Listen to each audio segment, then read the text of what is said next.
just like the sound of it.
What it do with the phone? I just like the sound of it. Oh, we going in today, baby. Calling all cars, man. Calling all my real niggas to slide on in, man. And hop on this panel, man, one time for your mind, man. What it do with the phone? Calling for my peoples. Boxing Logics. Andrew Tucker. Dudes, Two Hands. Jay Beasy. H. Measy. IOTBA. The Jedi. The Mob. Gun Rights. What it do with the phone? I need all my real ones on this one, baby. What it do with the folk, man? What is undisputed? Oh!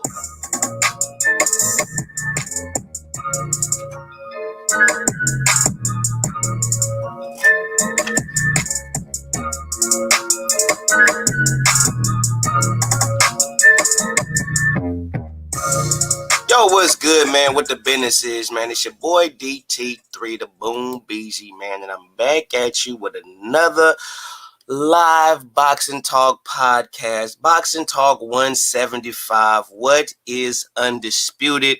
And I got my homeboy, my brother from another mother, because there is no other. We got Gun Rights Mafia, aka Mob, in the building. What it do with the folk?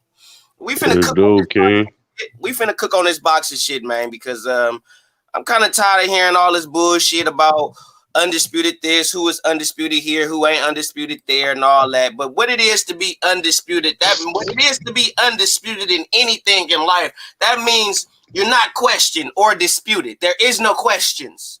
There is no dispute. There is no conversation. Okay? You either are or you ain't. Ain't no questions. So the fact that we got a question to your Fimo, you not undisputed. I'm going to go on no limb and say it in front of God and everybody. Matter of fact, hold on. Let me let y'all see my motherfucking face when I talk. Teofimo is not undisputed because we're still disputing Devin Haney. So until we stop disputing him and Devin Haney, Teofimo not undisputed. He's a unified champ. He's a lineal champ. He's earned everything that he's gotten as far as where he's at in his career. I give him that.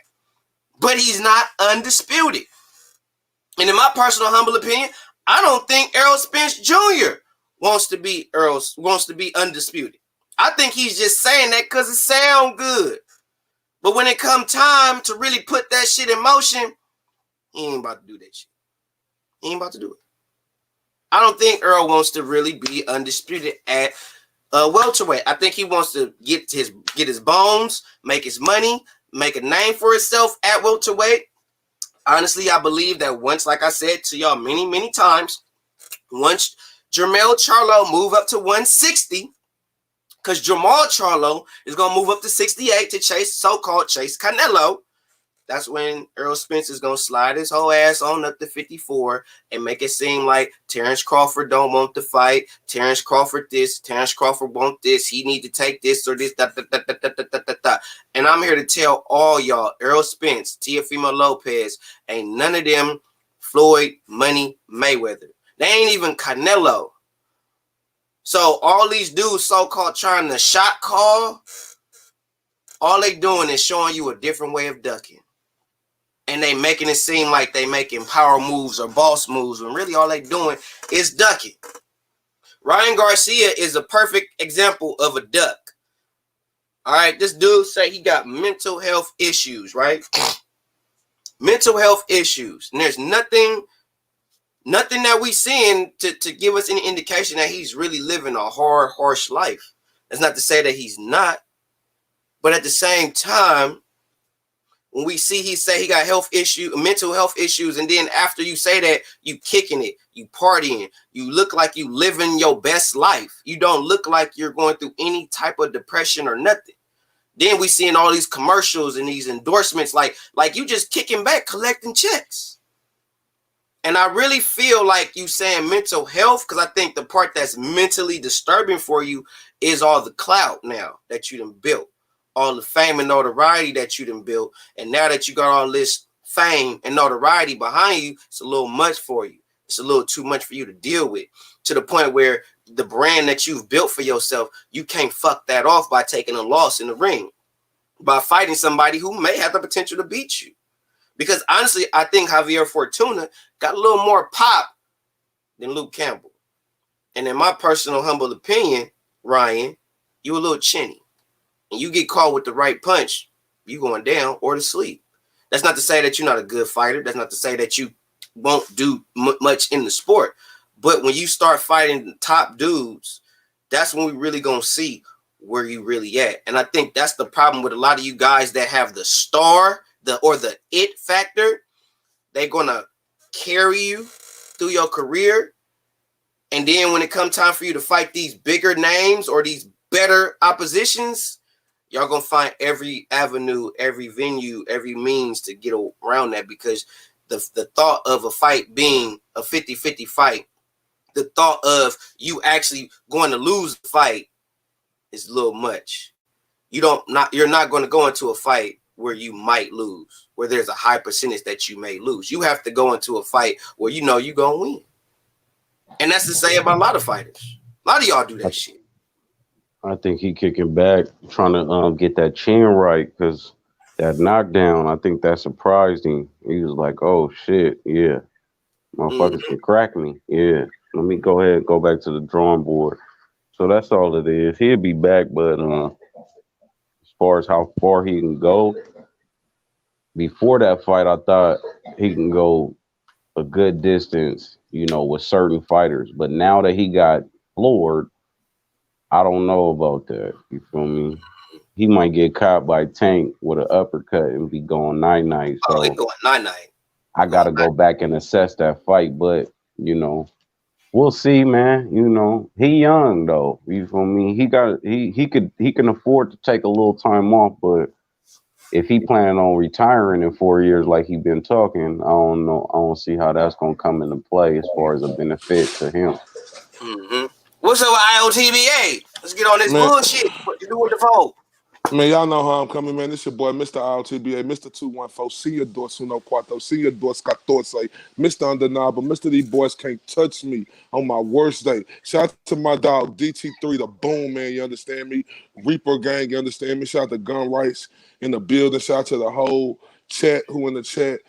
Talking they talk. What's popping, DT3? Well, I'm on Ryan right now. We gradually gonna slide on the other stuff, but we on Ryan right now. His mental health issue, and he came forth talking about he had a mental health issue, but everything that he's doing after is like, bro, living his best life. I don't see Ryan in the sense like he's really going through some mental disability or some mental issue right now. I just see him as the fame is a little much for him. You know what I'm saying? I think it came a little too fast for him, and he's not ready to deal with everything that's coming with being famous, all the attention, all the cameras on you. You can't go to the mall, you can't go pump gas at the gas station. You know what I'm saying? You can't sit in the restaurant to get something to eat, even if it's not COVID or whatnot. Everybody's always in your face now because you Ryan Garcia. You know what I'm saying? So I think the fame got to him. I think the fame got to him a little bit. And I just think he's not ready to deal with the downside of it. Like if he were to take a loss and everything that's going to come with it, because he took a lot of flack. Even though he beat Luke Campbell, he took a lot of heat. And I don't think he could deal with the heat if he take an L. I don't know. In my opinion, I just salute Ryan Garcia, right? Because it's hard, being at the stature he's at, to come out here and admit that something is wrong. And for him coming out here to admit that something was really wrong for him, it takes a lot of courage, especially from a dude who got his bravado, the way the bravado is around him. And like you say, DT3, you made excellent points. His karma is a motherfucker, because when he go anywhere, everybody know that's Ryan Garcia. So I really think the young dude really did have something wrong with him. I think him coming out and, admitting that to the public, I think that take a lot of courage, because I look at fighters like Deontay Wilder. And I ain't trying to switch topics. I'm just making a comparison. If we seen some of his questionable things and the way he carried himself, you can look at his situation and it's like, damn, there's something wrong with him. At least Ryan Garcia don't got too much pride to come out and say, man, something wrong with me. I need some help. And to make it all even better, I liked the Fortuna fight, but I think the fight with Rolly is even a better fight. That's just my opinion, bro. It is. I think it's a better fight because it's more between the two. You could sell it more because it's more between the two. So I want to see it because I'm tired of Rolly talking shit about it. But it remains to be seen. I think Rolly got to build his profile up like most fighters in the game. They got to build their profile up to make it to a point where it's like you can't avoid me. For one, I'm a decent fighter, or I'm a top fighter, and not only that, I put asses in seats, and that's something that you need in the sport of boxing. You got to be a good fighter, and you got to put asses in seats. What's up with my nigga H Money though? What it do with the foe? Yo, what's good? What's good? What up, DT3? Thanks for having me once again on the platform. Shout out to the entire NBBC. Shout out to the UGC, man. This was all about, man. This what boxing is right here, man. You know what I'm saying? This the new wave right here with the NBBC and the UGC, man. I got to tip my hat off to DT3, the Boom, man, and Black Horseman, IOTBA for starting this movement. This is powerful, brother. Appreciate that. So now we didn't already kind of touched on Ryan. I don't want to like put Ryan down. I'm not in this to like bring a man down when he's down. What I do want to touch on now is the Devin Haney hate. It's a lot of Devin Haney hate, man. A lot of Devin Haney hate. And I'm wondering, why is that? And I'm going to start off with Mob, because Mob been over here hella quiet. Who does Devin Haney have to fight, or who do you think Devin Haney could fight to where he'll get the just respect that he deserves? Because evidently he's not getting it for fighting Jorge Linares. So who do you think he should fight at 135 to make him get the proper respect and legitimacy at that weight class? I'm starting with Haney a big nigga, man. You feel me? He not a small dude, so I think he could compete at 135 or 140 comfortably. But I just gotta see a little bit more. I got major expectations of the dude because he a young dude, and he out here in Vegas. You feel what I'm saying? I done seen him a couple of times in the gym, so he nice with it. But it's just he like Shakur to me, man. I gotta see them dudes with a top level dude like Fortuna. Good, good step up fight. Campbell is a good step up fight. But I mean, really, right now with the 140, with the 135 on how it's looking, I mean, it's either he fight T.O. or Tank or Ryan. Them is the only three oppositions that I really see that's gonna really show me where he at. That's just me personally. You feel what I'm saying? I like him, but I just need to see a little bit more. That's all. You feel me? I got high hopes for the bro though. You feel me? Gotcha. He from the Bay, so I fuck with him. You already know I fuck with Bay niggas, so. IOTBA, who you think Devin Haney need to scrap with to get his respect in the game? Because Jorge Linares ain't doing it. They still giving him flack for Jorge Linares. I So mean, who do you think fight? no, I think this right here, this is a step in the right direction for Devin Haney. Anybody who don't think, like, this is the first legitimate test this guy Devin Haney is having in his career. And I think this is a major step in the right direction. And I salute Devin Haney for finally, finally, in my rock voice, finally facing somebody who worth fighting. This is not even to shit on Devin Haney. It's like this dude became champion, not even fighting a guy in the top 20. So I think him fighting this Jorge Linares fight, this shit right here put the respect on Devin Haney's name. If he go in here and if he beat this dude and if he beat him in a tremendous way. But what Devin Haney need to do, he need to go in here and beat this dude in style. See, the thing All with I'm Devin saying Haney, is that his last fight, IOTBA, I predicted him to knock old boy out. And it didn't happen like that. Yeah, So he I fought with a got way broken more. hand though, bro. He fought with a broken hand in that fight. I know, but hold up, did. that was my point. Gun Mafia, that was my point I was finna make. Like, let him make his point.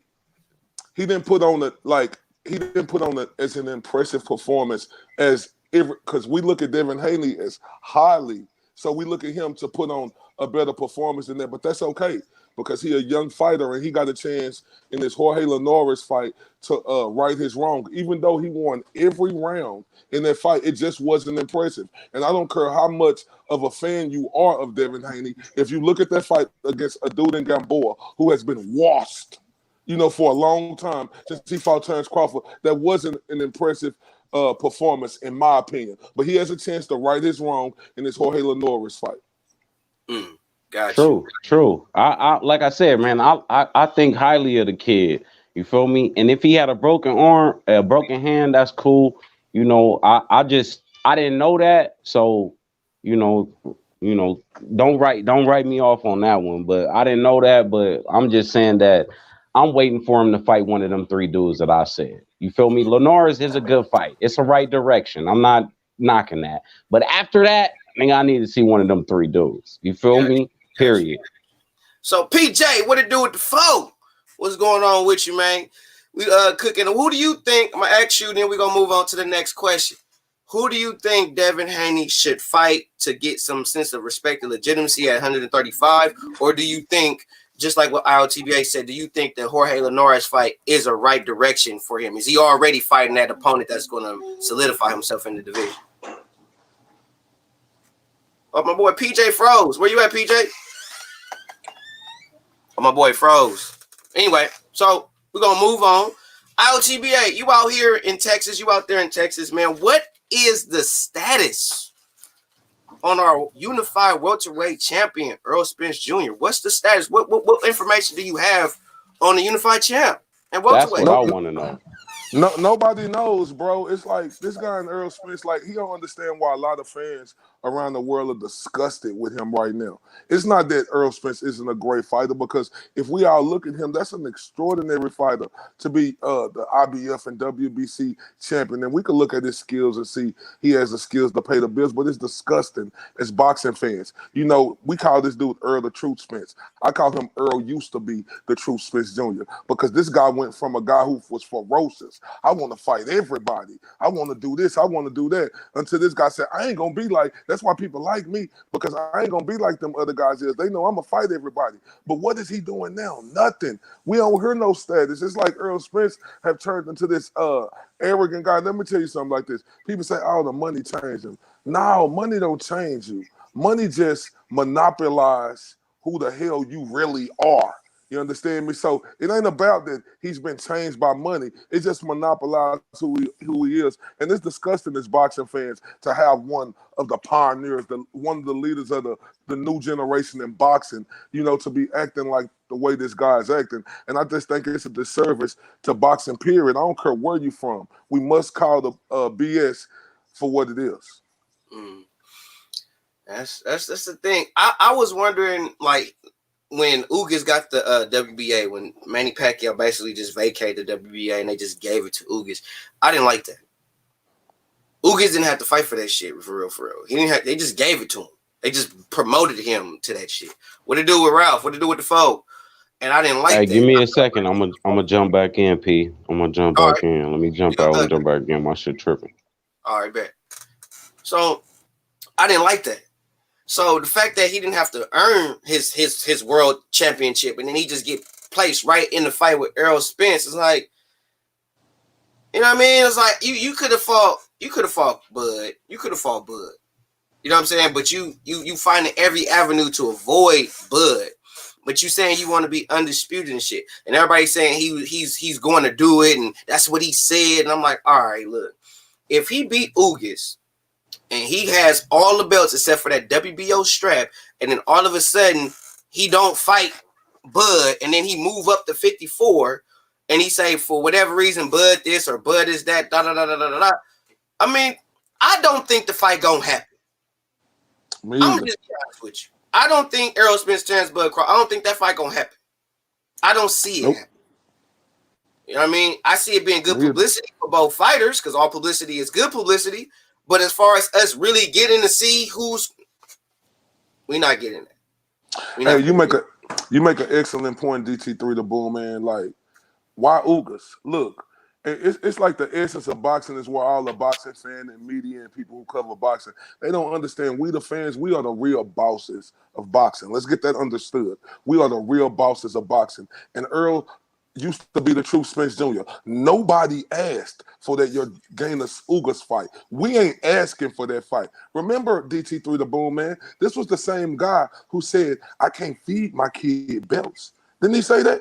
Now you fighting this guy. We ain't asking for that fight. The fight we asking for is you versus Terrence Crawford. And it's a goddamn shame that this era of boxing, bro, we have to go through this. Look, it went from when Terrence Crawford first moved into the division in June when he won his belt against Jeff Horn. Oh, man, Errol Spence and Terrence Crawford. We talking about the matchup for the first year.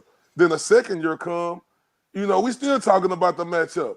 Then the third year come, now, Errol Spence, why would I fight you? Wooty woo, all this wooty woo, this and that. And you know what? Bud Crawford always the one who get the shit end of the stick. Like, who the hell do Errol Spence Jr. think he is? Like, people want to talk about, he's the guy. Yeah, Errol Spence, he got a little wave, but what have he done? This is a guy who has been in one division. When you compare him to a guy like Terrence Crawford, who have went in 3 divisions and been a champion, a unified champion, then a unified champion, undisputed. Now he's a champion at 147, bro. You cannot disregard that. It's just Errol Spence have turned into this guy who makes the public look at him in a different way. And you know what makes me so upset? His groupies.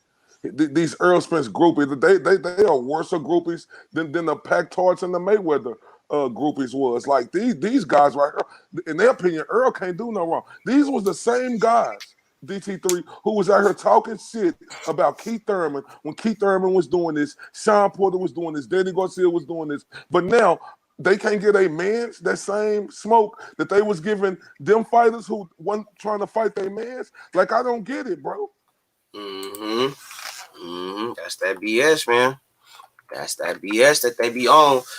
It never stops. And this is what I'm saying. If Errol Spence don't fight Terrence Crawford, he's a duck forever. In my opinion. He a duck forever. That's just how I feel. You're supposed to clear the division. Ain't nobody clearing the division. The only person I see that might clear a division in boxing is Canelo right now. He's the only person I'm seeing that might, and I'm saying might. I didn't say he will. Say he might clear the 168-pound division. Maybe. Because I think he just might get the belts and dip off. You know what I'm saying? I think he might get the belts, be the first person that's undisputed at 168 pounds, go up to 175, win some shit there, and then probably retire because it's not too much more for Canelo to do. Canelo is starting to run out of shit to do. Not trying to get off topic. I'll get to that in a second. But yeah, that's real. I think Earl is just, in that accident, and he getting all the publicity from the accident and everything. Like he living his best life on a high road type shit. He thinking he too big for to probably fight Terrence Crawford, which I don't think is true. Yeah, but how big is he though, DT3? Look, I'm sorry about cutting you off, but you just mentioned, you made a great point when you said accident, publicity off that accident. Like, how arrogant is this guy think he is when he ain't do nothing but 150 to 200,000 pay-per-view buys off that accident? Think about it. Everybody that same guy, and all you did was 150 to 200,000 pay-per-views. Earl Spence ain't that guy everybody think he is. Yeah, he could sell out in Dallas, but can he sell out in Las Vegas? Can he go to all these other places around the world and sell out? Come on, let's be honest. People are speaking too highly of this guy, and this guy is really taking it all in, and he feeling himself like that now, DT3. And what's sad, I agree with you 100%. Fans, this fight will never happen because Earl Spence is showing us clearly he wants no smoke with Terrence Bud Crawford. Earl Spence, we never seen him act like this DT3 with anybody else. Ever. We never seen him act like this with a fighter or give all these excuses that he give to all these fighters. We never seen him do that. But when it comes to Terrence Crawford, hey, man, this guy got a million excuses and whoop-de-whoop, whoop-de-whoop. Troy Graham, I see you. What's popping? What's up with Troy Graham, though? What to do with the folk? What's up? Oh, you just muted yourself, Troy. You just muted yourself. Oh, okay, there you go, because you're still showing me in the back room. That's why. Oh, no, how you doing? How you doing, everybody?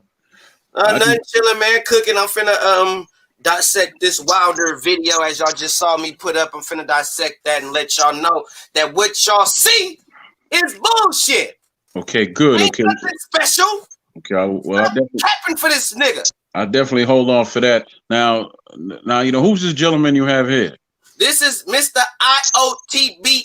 Can't see him on his worst day.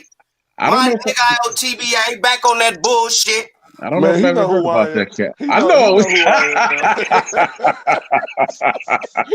I used to give him hell, man. I used to give this brother hell, boy, back in the day. I used to give him hell, boy. But I still call and check up on him, though. You know, I still call and check up on him every now and then. Yeah, man. I hate the fact that, and I'm going to say this on my platform with the 18 motherfuckers that's in here, that this motherfucker that's on my panel, Mr. IOTBA, is one of the most underrated boxing YouTubers in the game. Real rap. He got interviews with the likes of Errol Spence and many other pro fighters today. This motherfucker right here, Mr. IOTBA. So y'all need to stop sleeping on this motherfucker. I watch this nigga because he talk the real shit and the nigga get interviews while you bullshitting. Stop sleeping on my nigga, bro. All right, well, I want to jump in here, man, and do some self-promotion real quick. Hold up. And we got a lot more shit coming up. I'm going to be at this fight, and a bunch of more fights. Like I said, DT3, I appreciate you, bro, for saying that. Because, see, what they tried to do is, like, when I started criticizing their favorite fighter in Earl Spence, because, you know, people never seen me do that. Well, he ain't never do no whole shit like the shit he doing to Terrence Crawford, where I had to criticize him. But, you know, it's like, people got mad at that and got in their feelings to where, like, damn, if I was a motherfucker on the outside looking at it, I'd be like, damn, man, I fuck with IOTBA. Because when Earl Spence did some shit, he got on that nigga just like he got on all these other motherfuckers when they did the shit. But my bad, Troy Graham, do your thing. No, you know, I was actually going to show you some love. I was going to say that he holds down Texas like I really want to hold down Baltimore, man, but I'm not. But he definitely rushed for Texas like that, man. He definitely does. Yeah, you do, man. You know, I got family out there, man. I got family in Lufkin, Texas, and I got family in Tyler, Texas, and I got family in Houston, Texas. And look, let me say this, just a plug. I got a big-time YouTuber, who talk boxing. He like a couple of hours away. So we finna link up. So understand this, like I don't play no games, and I ain't on here to cap or nothing. I ain't gonna say no names. I'm gonna just let y'all see it when it come out. Well, since everybody, man, you know, is self-promoting, I know a big-time YouTuber, you know, outside of D named Major Keys that come on Monday at 9:30. You know, how about that? All right. So now we finna cook on this Wilder video. They keep talking. Do you see this shit? Do you read this shit? Fight hype? You bullshit. Bullshit. Deontay Wilder new defensive skills leak. Not a defensive shit. Little man. Hold up. Look at this shit. Look at this. Look at this. Look. Look at this. Left hand. Hold up. Pause. For one, his left hand is too goddamn low. Ain't no way in hell you supposed to be sitting here. Hand is hella low. Hand is too low. Left hand low. He's not really working on movement too much. He needs to rotate his hips a little more. He needs to use his legs right there. When he dipped down, this is how he dipping. He dipping from the waist. He's supposed to use his legs, not his waist. He needs to use his legs. He got all them legs and he is not using it. Boxing is more so using your legs, your hips, okay? Not just your even when you see Canelo bend his waist, guess what you see him bend first? His knees. He's using his legs. Look at this bullshit. Look at this. Right hand over the top all day long. All day long. All day long.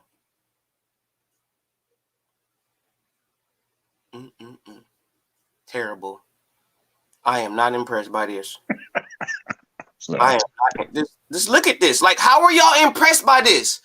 I'm showing you this for a reason. What in the fuck is Malik Scott going to teach Deontay fucking Wilder that Mark Breland couldn't do? What the fuck? And that is the $1 million. That's the $1 million, glove gate question, isn't it? Tell me, please. What the fuck is Malik Scott going to teach Deontay Wilder? And you stupid ass Wilder fans is reading, oh, he training hard. Malik Scott got him. No, the fuck he don't. He told Malik, hey, Malik, put the mitts on. We gonna get in the ring, and I'm gonna hit the mitts with you, and they gonna think we doing this. Nigga, no. Nigga, no. You can't tell me that Malik Scott is a better trainer than Mark Breland. You can't tell me that. What you gonna say, Al? Hey, I was saying that's the same guy who took a dive on him in Puerto Rico too, huh? That guy? For him. You know what kills? Hey, you know what kills me about this?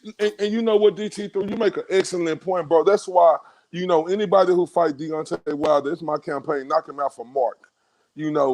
For an accomplished guy as Mark Breland is, amateur pedigree, to become for Deontay Wilder and his excuses to tarnish that man's name like that. Like, bro, and then you got Malik Scott, a guy who took a dive on you. What is he going to be able to show you? Like, this kill, man. You know what's crazy about that video? Yeah, anybody can look good hitting pads. Do he look good hitting them? Yeah. But that's just pads. How is he going to look when he get back in there with Tyson Fury?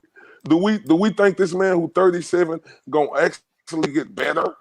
Do we think Malik Scott, him? Have y'all watched some of this guy Instagrams?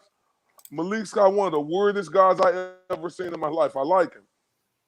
Solid professional fighter. But it just kills me how people sit up here and shit on Mark Breland, and now we happy with Malik Scott. You know what's crazy? Where's J Diaz at? DT3? Is he? I already got fired. So I think I look at Mark Scott like 78, trying to come on and say, "Oh, J Diaz still his coach." No, he not, because you ain't finna put out no video more than 2 or 3 videos, and you training with a particular guy. You gonna see him training with his head coach. Come on now. Now look at this. Now look at this. We're gonna watch the whole replay. This is the nigga that's training Deontay Wilder. This the nigga right here. Right here. Look at this. Look at this. Somebody look at this. Watch this.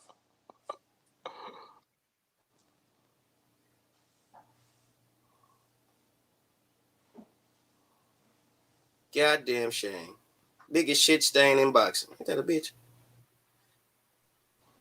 You tell me it's like he ain't in. If he was scared, he's not bro, in cert. You tell me if he hit that nigga, bro. Nah, that tell me seemed like that was like the best acting Steven Spielberg shit I ever seen right there. Tell me he hit this nigga. Right. But you can't fake your eyes either. You see how clear his eyes were, right? If he was like that, his eyes would have been glassy. Man, look at Deontay Wilder. You know what kills me more about this? Look at Deontay Wilder reaction. Look at his eyes. Oh, his eyes are clear. You see how clear his eyes are, right? In slow motion. Thank you, Schultz. He punched his arm. Come on now. Come on. Get out of here. But Get that you know nigga an what? Oscar. Get that Get nigga an that Oscar. nigga the Academy Award goes to. Where did he touch his chin? Where did he touch him? Yeah, but I'm gonna be the voice of reason for once when it Oh comes to my him. God. Now, hear me out. Hear me out. Based on what I saw on the pads, is really, I'm not really impressed with that, but I'm impressed with the energy that he's putting out now to actually train. Because in all the videos I've seen him training, didn't look like he was putting out a lot of energy.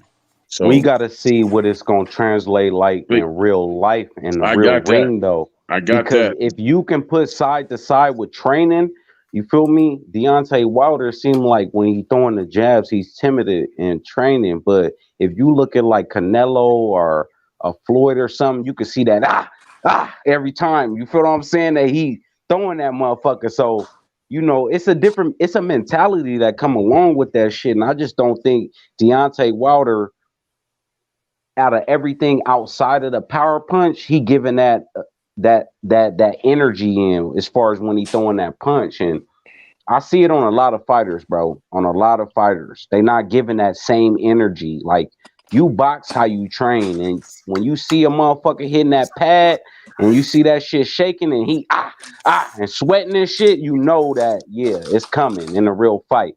But everybody ain't got that.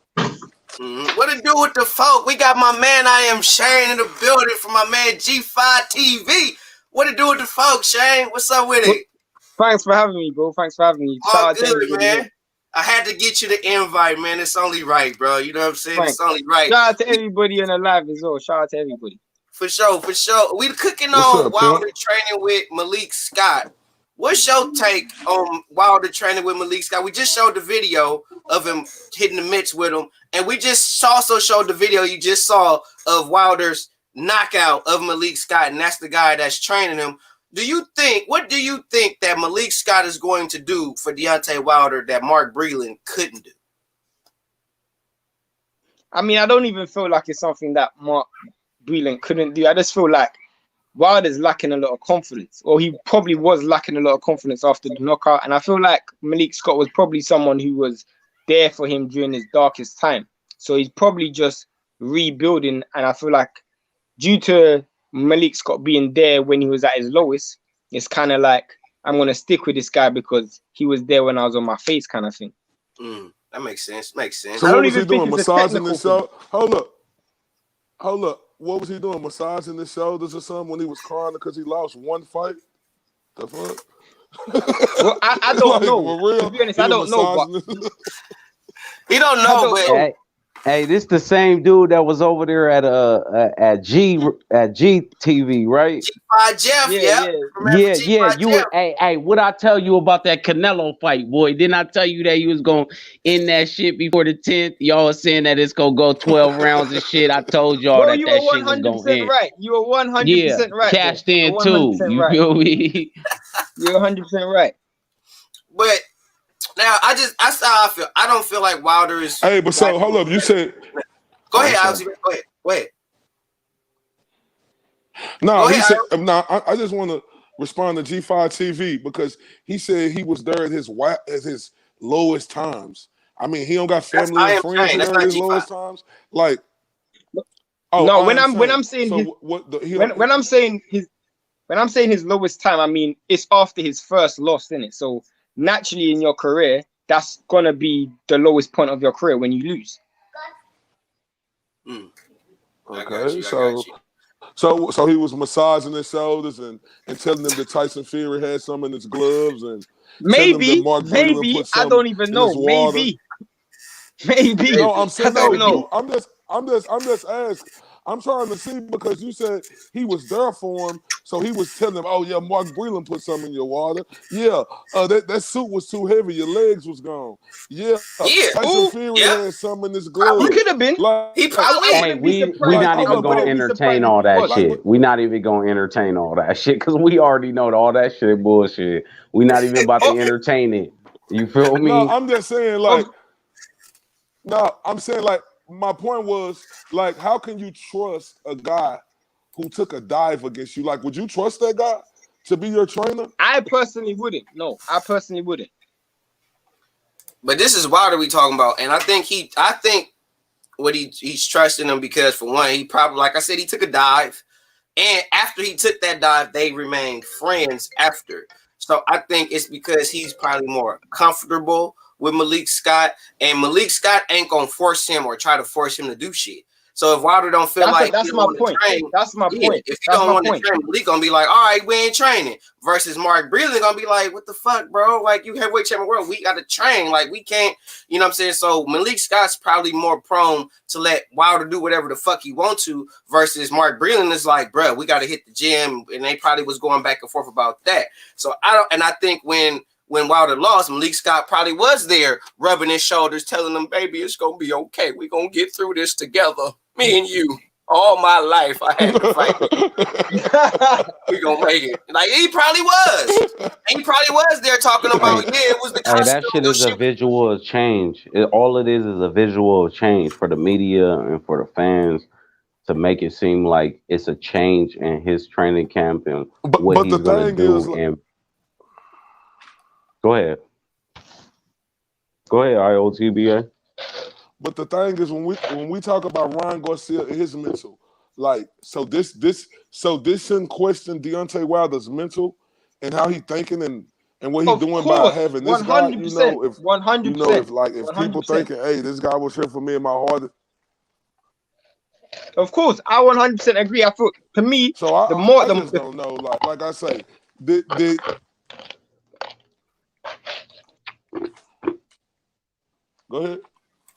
Go ahead. I'm getting this info right now. Get some info.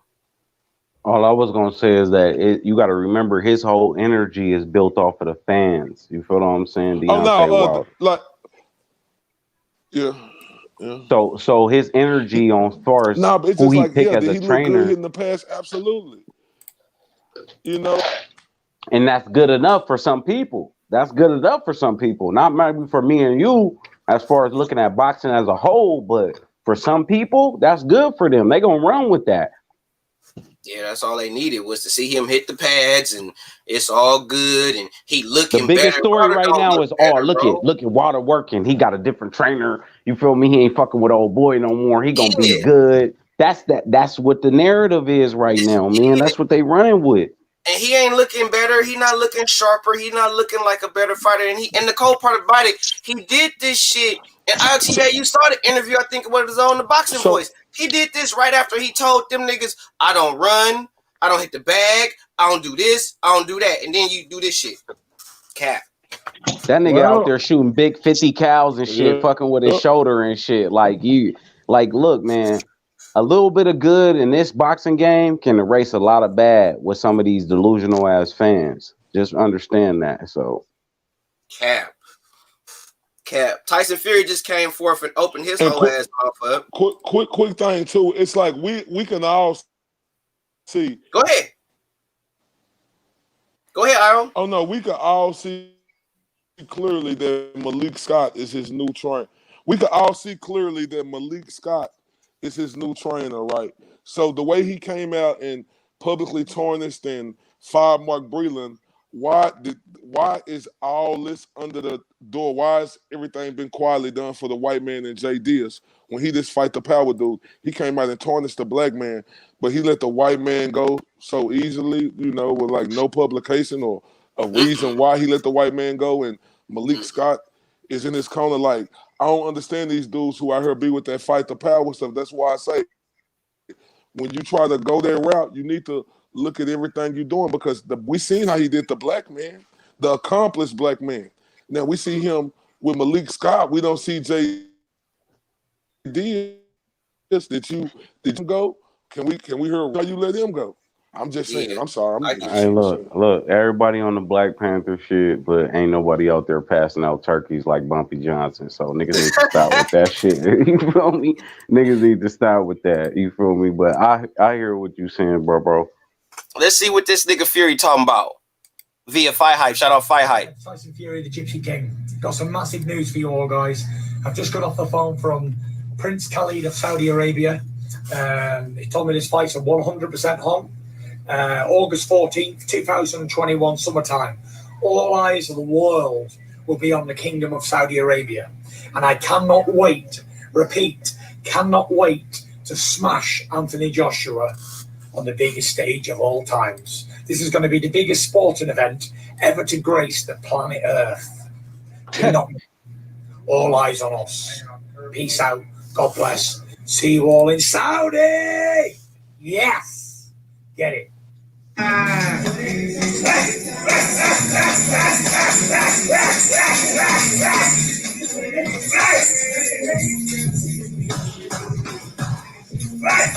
Good setup.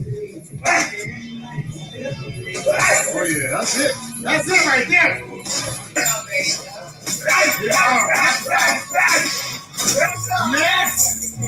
Next. Break it.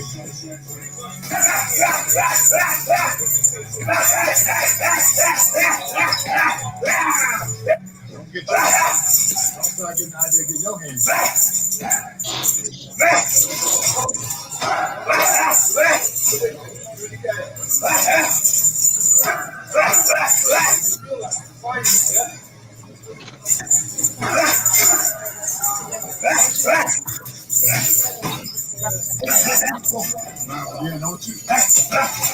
I don't like that hook.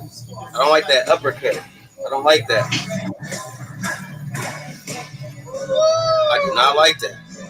That's an old video though. Yeah, I know. I just don't like how you throw that. He's wide in it, open, wide and open. I'm gonna tell you what I think after I finish watching this. I'm gonna tell you what I think, what I see. Yeah. Oh yeah, we gonna cook. I told you we cooking today. Told you we cooking today, man. I already told y'all. But look though, I don't like that over committed uppercut and hook, man. I don't like that shit, man. I don't like how AJ looking on his hooks and his uppercuts. He looking a little wild, a little sloppy. But hey, I see some Ali shit and some motherfucking George Foreman shit. How he was throwing that motherfucking hook, cocking back like that.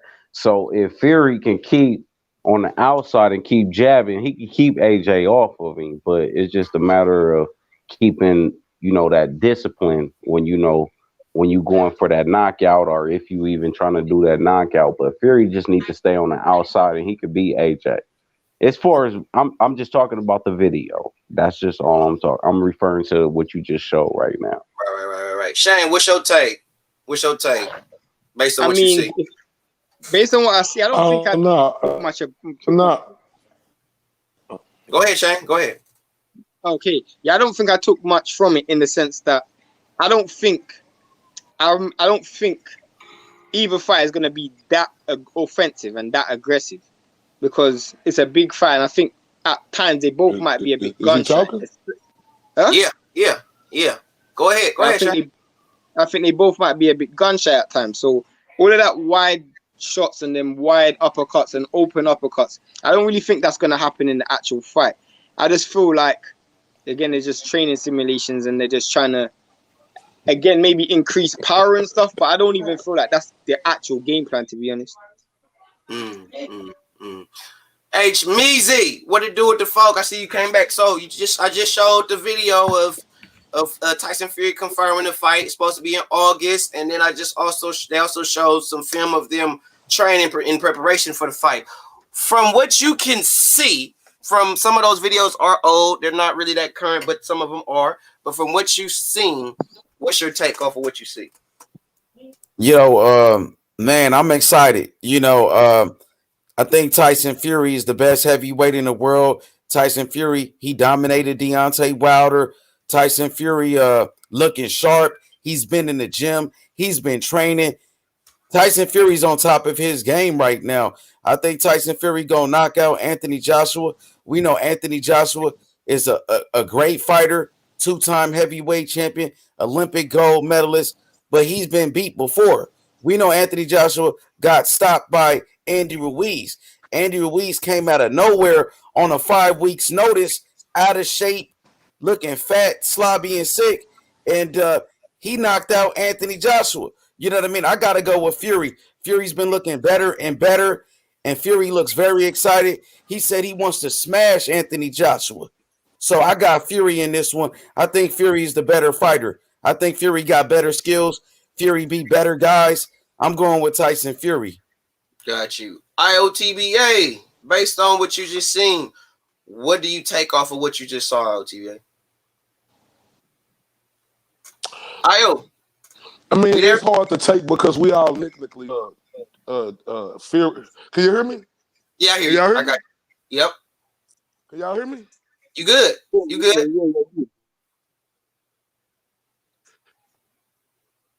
All right. So technically, Fury, what we seeing, he already the better fighter. We already know that if we go by the amateur pedigree, even though Anthony Joshua is a gold medalist, Tyson Fury pedigree is way deeper than Anthony Joshua. My thing is, it's easy for me to say technically, me looking at Tyson Fury, that he'll win this fight. But see, what I've been seeing out of Tyson Fury, I've been seeing this dude, right? So my thing is like I don't know if this guy gonna come in with that same mentality that he had against Deontay Wilder. Because if we look at if we go back and we look at Sugar Ray Leonard and Roberto Duran, you remember he beat Roberto Duran. They took that fight. Roberto Duran had been partying and whoop-de-whoop, celebrating because he just had the biggest win, of his career. And when I look at that fight with Deontay Wilder, I look at Tyson Fury. He had the biggest win of his career. And I done seen this dude around doing a lot of partying and whoop-de-whoop, stuff like that. So I'm going with Joshua. Me personally, I'm going with Joshua because I don't think that unless the only way Fury beats Anthony Joshua is if he keeps him at bay with his jabbing a 1-2. He don't want to get in the trenches with AJ. If you have an issue, this is where I say he'll have an issue. It's basically in the trenches, in the pocket. He ain't going to be able to basically muscle Anthony Joshua like he was Otto Wylien and Deontay Wilder. He's not going to be able to do that. Where I do think he will have the advantage with Anthony Joshua is his feet and his speed and his punch selection. Pity patting, shoe shining, picking his shots and building his points up. But I don't see him walking AJ down, cracking him with hard. No, I don't. That's a stupid fight to have for Fury with AJ. But I do see Fury for him to win. Just put on the boxing clinic. Put on a boxing clinic. Stay on the back foot. Because AJ going to come forward the whole time. He's not going to take too many backward steps unless Fury power surprises AJ. And then he's like, oh, shit, this motherfucker hit harder than I think. And that might be something. That might be a difference in the fight that Fury may take away that pillow-fisted narrative that I've been saying and a few other YouTubers been saying for quite some time now. He could prove that narrative to be false. Or AJ is going to be AJ and he ain't going to be able to muscle AJ. AJ gonna bully Fury on the inside and just walk him down and catch him with sharp shit. And I feel like this: if Deontay Wilder could find you, and Deontay Wilder only got one punch, and if he could find you with his one punch, AJ got a plethora of punches he could go to. He do go to the body. He do have a jab to a body. He do got the right hand to the body. So we know that AJ is going to invest in the body early. Now, is he going to be able to keep that up? I don't know. So to me, it's a 50-50 fight. I'm going with Joshua because I think mental. It's all mental, bro. Whoever come in there, I think that Anthony Joshua versus Ruiz one was a mental game. His mental wasn't there because even my girl was like, why is he seeming like he not himself and he's sluggish and seem like he don't really want to fight? Like, yeah, that's the mental game, bro. It's the difference. And plus, he mentally, he wanted Gerald. He got hella big and buff and all solid for Gerald. And then now he finna fight flabbergasted, flubby bubby Andy Ruiz, who he underestimated, who just came off of a fight. So he still acted like he fresh. He just coming off of a fight. Bro, So it he's sounds still like excuses though, DT. I'm sorry, DT. It sounds like we making excuses for AJ and why he lost. When we say he wasn't himself, that's like saying Wilder, you know what I'm saying? Wilder wasn't himself, and that at the end of the day, the man lost. Now we know Andy Ruiz took that fight on a 5 weeks notice. Andy Ruiz never beat a top 10 heavyweight. Nobody knew who Andy Ruiz was, and he knocked out Anthony Joshua. Now, he knocked him out on the inside. DT3. Now, Andy Ruiz was in the top 10 heavyweight. He walked down Anthony Joshua and got him on the inside. Now, in that rematch, you see Anthony Joshua was on his back foot. Now, where was Anthony Joshua trying to walk down Andy Ruiz? Now, if Andy Ruiz, somebody who wasn't even that good, was able to walk down AJ and finish off AJ, I'm thinking Tyson Fury can do the same thing. Now, that pillow fist. Let me finish though. The pillow fist narrative has been shut down already. The way he beat the shit out of Deontay Wilder and finished him off, because Wilder was the one that started that pillow fist narrative, and Fury knocked him out.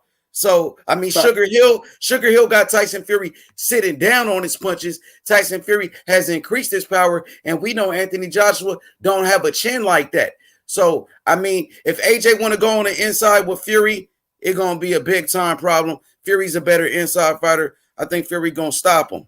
I have to disagree with that, because personally, when you use the Andy Ruiz comment, personally, I feel like, yeah, Andy Ruiz at the time wasn't considered top 10, but he had something that Fury doesn't have. And naturally, he's a shorter fighter. His arms are shorter, so it reaches on inside. It reaches his opponent quicker than Tyson Fury. Tyson Fury's short game isn't that great. When he walks a lot of fighters down, he's still trying to get maximum extension, even when he was fighting Fury. And even when he was fighting Wilder, if you look at that, after the third round, Fury actually looked quite sloppy trying to knock Wilder out. Whilst he knocked him out, and he knocked him out convincingly, he looked sloppy because he's still looking for maximum extension, even on the inside. His short game isn't that tight. His short game's good enough to knock out Wilder. But if you're talking about AJ, who's body head all day, and his uppercut, his hooks are so much faster and crisper than Fury's, like so much faster and crisper than Fury's. That's just my opinion. I disagree. Tyson Fury got faster hands than Anthony Joshua. He's quicker than Anthony Joshua. Now, you said he looked sloppy in a Deontay Wilder fight. He didn't look sloppy to me. He destroyed Deontay Wilder. Let me finish, bro. Tyson Fury had one of the best performances in the history of the heavyweight division when he destroyed Wilder. Now, he was hitting Wilder with uppercuts on the inside. I just watched the fight yesterday. So he wasn't, he was on the inside with short shots, which were uppercuts. He was mauling Deontay Wilder, and Wilder was the number one heavyweight in the world at the time with 11 title defenses. So let's not act like Deontay Wilder wasn't the number one heavyweight at the time, and Tyson Fury dominated him. Yeah, I didn't once say he didn't dominate. I was just saying, and I didn't even say I said he looked sloppy when he was trying to get him out of there. In the last 4 rounds, Wilder was gone from the 4th round, and it still took him an additional 3 rounds to knock him out. Because if you look at it on the inside, he was still missing with a lot of short shots. A lot of short shots he was missing with. No, he wasn't, brother. I watched the fight again yesterday. I watched that fight almost every day. Tyson Fury dominated Deontay Wilder. He did a great job. That's why they had to throw in the towel, because Fury was beating the shit out of him. And Terrence Crawford said they should have threw in the towel in the 4th round when you thought the fight should have been over. So, we could debate this all day, but when you look at the footage, when you look at the resumes, Tyson Fury beat number 1 heavyweights. Anthony Joshua ain't never been a number 1 heavyweight. Anthony Joshua has never even been an underdog in a fight. Every time he stepped in the ring, he's been the favorite. Every time. In his whole career, he was the favorite against Pulev, the favorite against Joseph Parker. Everybody knew Anthony Joshua was going to beat Charles Martin. Every time he stepped in the ring, he was the favorite. Tyson Fury was the underdog. Hey, I was in Vegas, and neither one of them niggas was the favorite. It was an even fight up until the fight. I bet on that fight. Nigga, it was minus 110 and 110 on both of the fights. So neither fighter in that fight, nigga, was the favorite or the underdog on Vegas odds. Wilder and Fury? Yes, on Wilder and Fury odds. The first fight, yeah, the first fight. I'm talking about the last fight that we seen though. It was not a favorite or underdog. That shit was even all the way up into the fight. Most people was picking Wilder. Most black niggas was picking Wilder, but nigga, it was more UK niggas. It was more UK niggas in Vegas than any other fans. Guarantee you that, nigga. I live in Vegas. I'm not debating that. I'm saying people was picking Wilder to win the fight. They was, but it wasn't no lopsided bet though. Is what I'm telling you. Wilder was the favorite going to that fight, bro. He wasn't, nigga. He wasn't, bro. I bet on that fight. I bet on that fight, nigga. No, it's not my opinion, nigga. On my kid's life, nigga. He was not the favorite, nigga. Yes, he was the favorite in that fight, bro. Nigga. I'm doing my research on this shit every day. I don't care if you was at the fight, bro. Nigga, I don't care about what the fuck you talking about, nigga. I don't give a fuck about what you talking about, nigga. Tyson Fury shocked the world. I don't give a fuck about what you talking about, blood. I don't give a fuck about what you talking about, blood. Nigga, on Pyro, nigga. What, nigga? What, nigga? I don't give a fuck about that, bro. It's gone mad.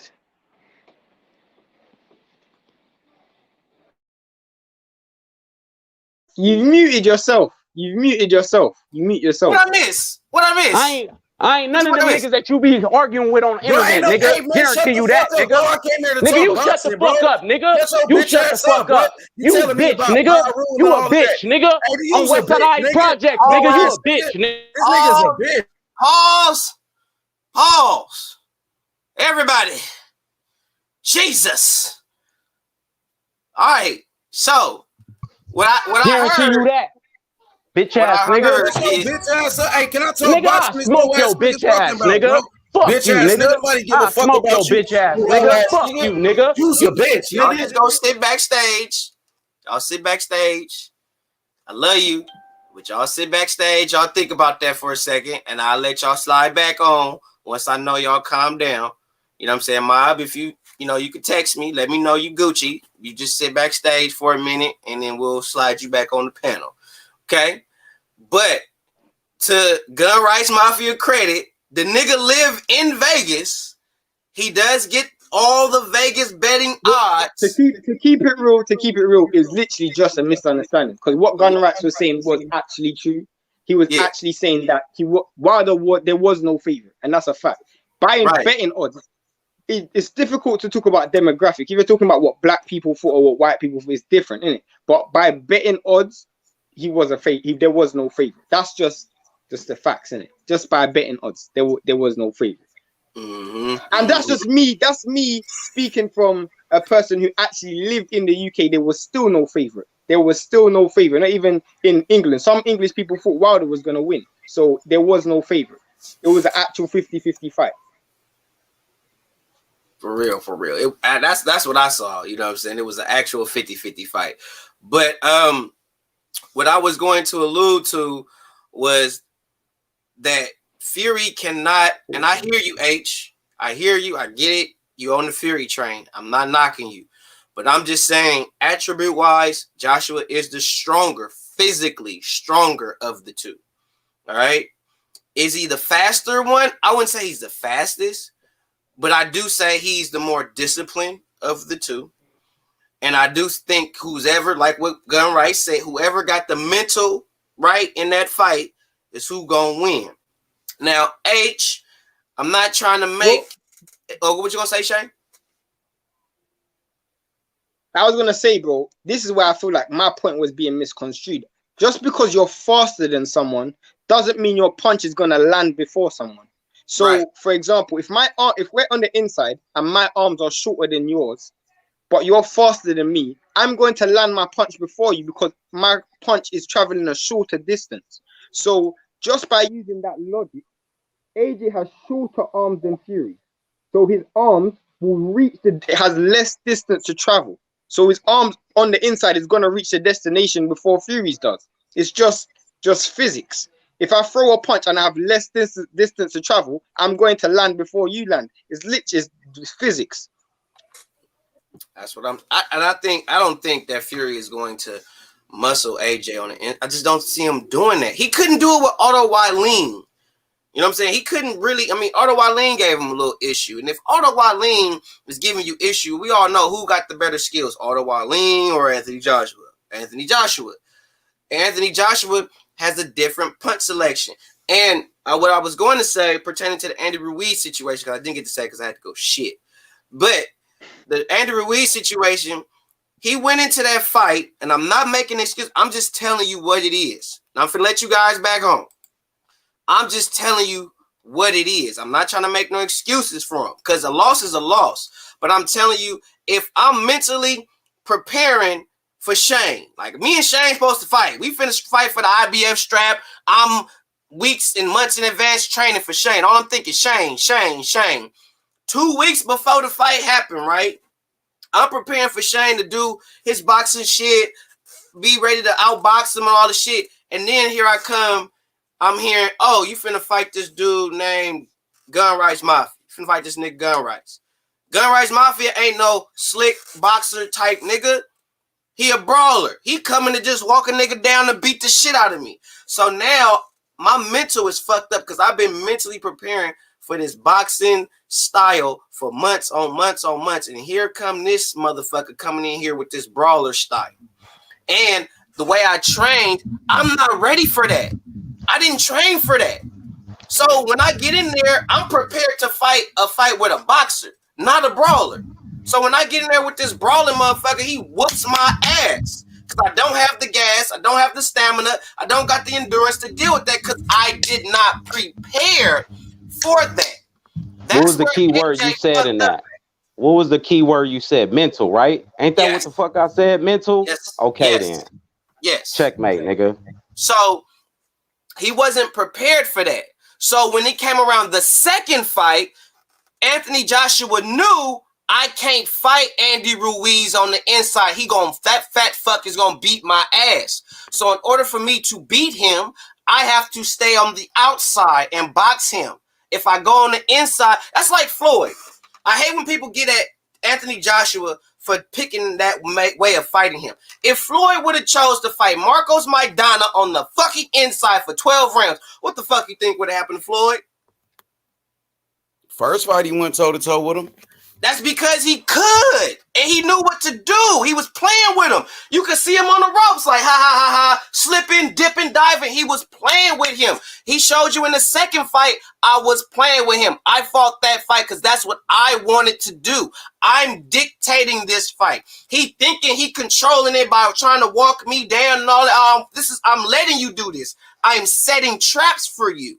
And in the second fight, he showed you. I cannot even put myself in position to set traps. I don't have to set traps for you. I could just beat your ass and box circles around you. I could do exactly what Adrian Broner was supposed to do.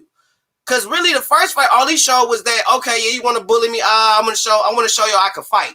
I could really fight. I don't have to move. Floyd played everybody with that.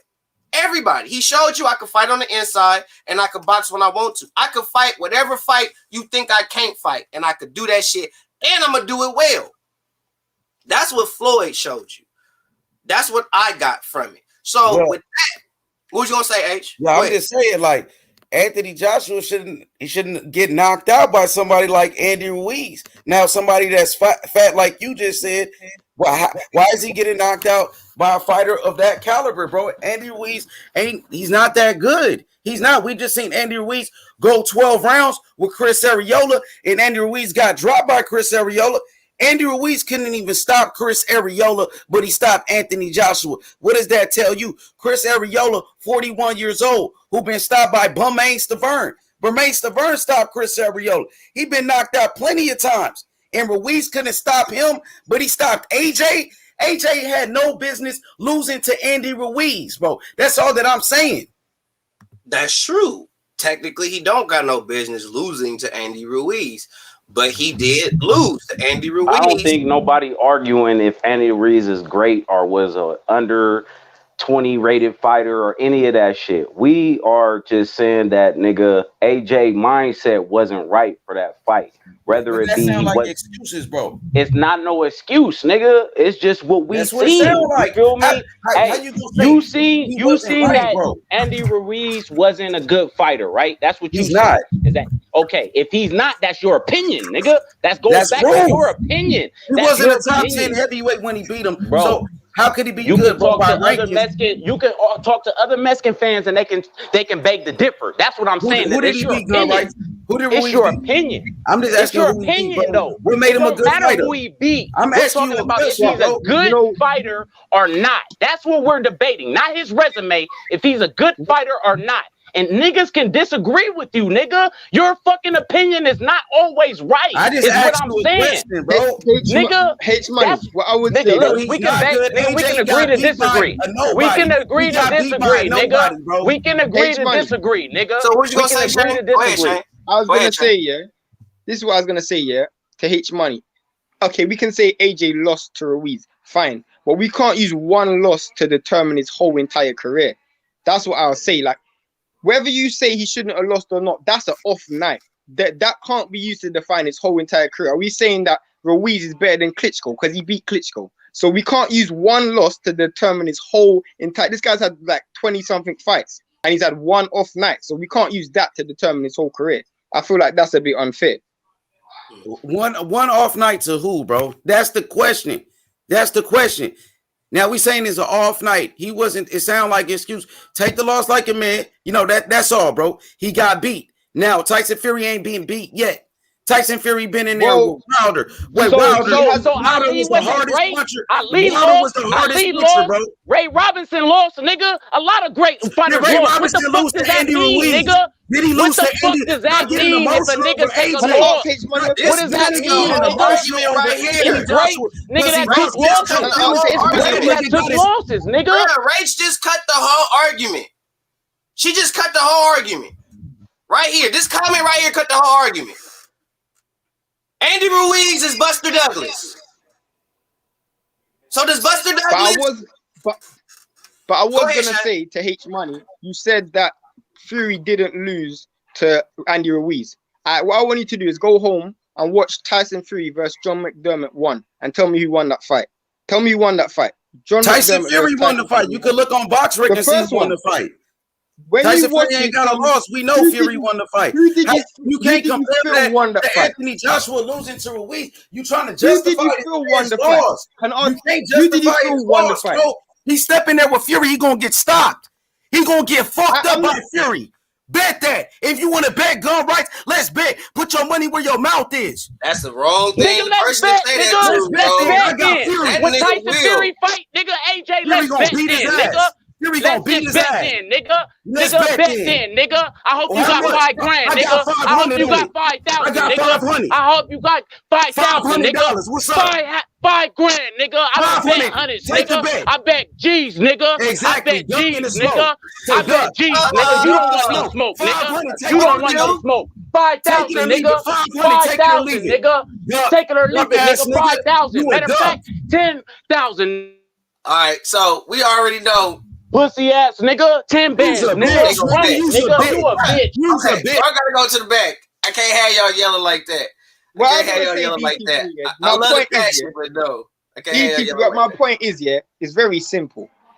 Yes, someone can lose to someone, but that doesn't determine their career. Yeah, he lost to someone poor. And the reason why I brought up the Fury's had off nights as well, bro. Fury's had off nights where he's got favorable decisions. You go and watch it, like there's some times where he's lost the fight and people thought he lost the fight, but the judges gave it to him because he was the A side. That's boxing. But deep, in my opinion, it's just very simple. Like, I would never bet on that fight because it's a 50-50 fight. And personally, I think anybody can win the fight. I think AJ will win it, but I could be wrong. But when it comes down to it, it's literally like, I don't think the loss to Ruiz should determine a fighter's career. That's what I think, innit? Yeah, I don't think that loss determines his career either. I really think he went in there, and it's not an excuse, H Money. It's just a fact. If I got a fight right and I underestimate a dude and I lose, I'm not saying it's an excuse. I underestimated him, I lost. I'm just saying he underestimated him, he lost. Came back, he reassessed it, got it right, got it together, and he won. He went in there with the wrong mindset, and he got beat. That could have happened to any fighter is what I'm saying, H. If you go in there with the wrong mindset, you can lose to anybody on any given night. That's what that fight proves. You know what I'm saying? No, AJ is not a quitter, man. Go ahead, Shane. He won't go into the Fury fight with a wrong mindset because deep down, he knows this is the biggest fight of his life. The Ruiz fight wasn't the biggest fight of his life. So there's a chance for complacency, obviously. Because I just think, and Andy Ruiz arguably won the fight with Joseph Parker. You know what I'm saying? People, you know what I'm saying? I get what you're saying, H. Technically, he's not a top 10 fighter or whatever the fuck. But he did show in the Joseph Parker fight he can compete on that level. He showed that. Now, whether he could be successful and win was a whole nother thing, which he proved when he fought AJ. But he also proved that he can't maintain it in a second fight, because what did Andy Ruiz do? He was eating fucked up, being a fat fuck, lying, saying that he was in shape and all that. He training, he doing all this bullshit, and he really wasn't doing nothing. He was just sitting there eating cake and ice cream, tostados and burritos and all that shit, getting fat as fuck, photoshopping, taking pictures of him like he hella buff, but he really just gaining hella weight. You know what I mean? I think he is decent too, for real. And what's up with my nigga For Real? Call you For Real because you're the truth. But I understand that you disagree and you saying he's decent. I think he's decent too. I don't think he's a bad fighter. I think he's good. But the recent fight he had with Chris Arreola, and Chris Arreola had one arm. He looked like shit against Chris Arreola. He got dropped in that fight. So, and he shouldn't have got dropped by Chris Arreola. Sitting there talking about he working on his defense and all that shit. And I didn't see no defense at all in that fight. I just saw him fighting like a prototypical Mexican. Forward, wing and ding, outwork you type shit. I didn't see nothing special from Ruiz in this fight, the way that they were projecting it to be. And I'm glad I didn't pay no fucking $50 because that shit was not worth it. Wasn't worth that to me. You know what I'm saying? What PBC fights are, nigga? What PBC fights are really worth it, nigga? None. Yesterday was a good fight on PBC. Brandon Figueroa and Luis Nery was a good fight last night. But yeah, I'm saying, but that's on Showtime though. I ain't pay for that shit. Yeah. I didn't pay for it either. Yeah, you talking about pay-per-view. I got you. Yeah, pay-per-view. Now I'm not paying for that. I'll watch a PBC fight on Showtime, or if they put it on Fox, you know what I'm saying? I'll watch it when it's free. But I'm not paying for it because they project their main event like it's the biggest thing, and then you got this shitty undercard, and then you got the Zone and Top Rank who got good undercards along with a decent main event. But PBC only have a pretty good or aight main event with a shitty undercard. You know what I'm saying? And I'm just like, I mean, the fights that they had with the Nery Figueroa, that was a good card though. I ain't gonna shit on that whole card. That was a decent card. But it was free. It was free. Exactly. It was free. So, I mean, that's what I can receive. It was free. Like I said, I want to see more big fights that are free instead of putting on one decent fight out the whole card. Charlo on pay-per-view. Like $80. Charlo pay-per-view. You said what? Charlo's fight pay-per-view. No. I hope, probably. What's up, Tucker? What's up, my boy Tuck? What up, Andrew Drew? Tucker? What to do with the phone? What's going on with you? What's going on with you? DJ3 the Boom. Can y'all hear me? Yeah, we got you. My brother DJ3 the Boom, man. I see you. H Money was good. My brother Gun Rights Mafia. I see you. All the generals in the building. What up, Drew? Much love and respect, my brother. I am Shane One. Much love and respect, my brother. That's my dude. So, hey, Tuck, we cooking on this AJ Fury thing. It kind of got a little out, but we got it under wraps. But what's your take on an AJ Fury situation? Who do you got winning and how and why? I mean, it's a good fight, man. It's a 50-50 fight. You know what I mean? Honestly, when you look at it, you know, when you clearly look at the fight, you know, it's a 50-50 fight. I feel AJ is going to win, but at the end of the day, that's just my opinion from a boxing eye. That's just my view of seeing how he wins, but I also see how Fury wins. So it's just one of those. It's just one of those fights. It's like a real competitive fight. They're going to challenge each other. You know, it's two of the best heavyweights going at it. You know what I mean? Stylistically, it makes an entertaining fight, and I think it's gonna be a real good heavyweight showdown. I heard y'all mentioning, you know, the AJ and Andy Ruiz Jr. situation. you got to remember, like Andy Ruiz Jr., man, Andy Ruiz Jr. can box. You know what I mean? He's a technical brawler. You know, he has hand speed. He has good timing. You know, he was a little off. You know, I can see when he went up against Chris Arreola. You know, he was a little off a little bit, but he had to get his stuff together. You know, shake off the ring rust a little bit and started making adjustments. And he slowly started breaking down Chris Arreola. But it was a good fight, though. You know, I know Chris Arreola was gonna come to fight. You know, he rugged. He let his hands go. You know, he's a dog. You know, he's a veteran. You know what I mean? You know, a lot of people felt like Andy Ruiz Jr. was gonna easily get in there and just knock him out, just run over him. But I felt that it was just gonna be an easy fight. But Chris Arreola surprised me, man. He showed me that he still has what it takes to get in there and let his hands go and fight, you know, and stand his ground. And that's what he did. You know what I mean? That's what he did. But at the end of the day, you know, Andy Ruiz Jr., man, you know, he's still tough. He's one of the best boxers in the heavyweight division. You know, saying that, you know, that he's not like top 10, he is top 10. You know what I mean? And I felt he beat one of the other top 10 fighters in Joseph Parker. Now, the fight was very close, but I had that fight like 7-5 for Andy Ruiz Jr. I did film study. Like, I really paid close attention to that fight. And I scored that fight 7-5. Now, when it comes to Anthony Joshua, we got to remember, Anthony Joshua, if I'm not mistaken, correct me if I'm wrong, Anthony Joshua was winning the fight. He was winning the fight the first 3 rounds. He was winning the fight until he got caught with what? A left hook. He got reckless, trying to go for the finish, trying to go for the kill.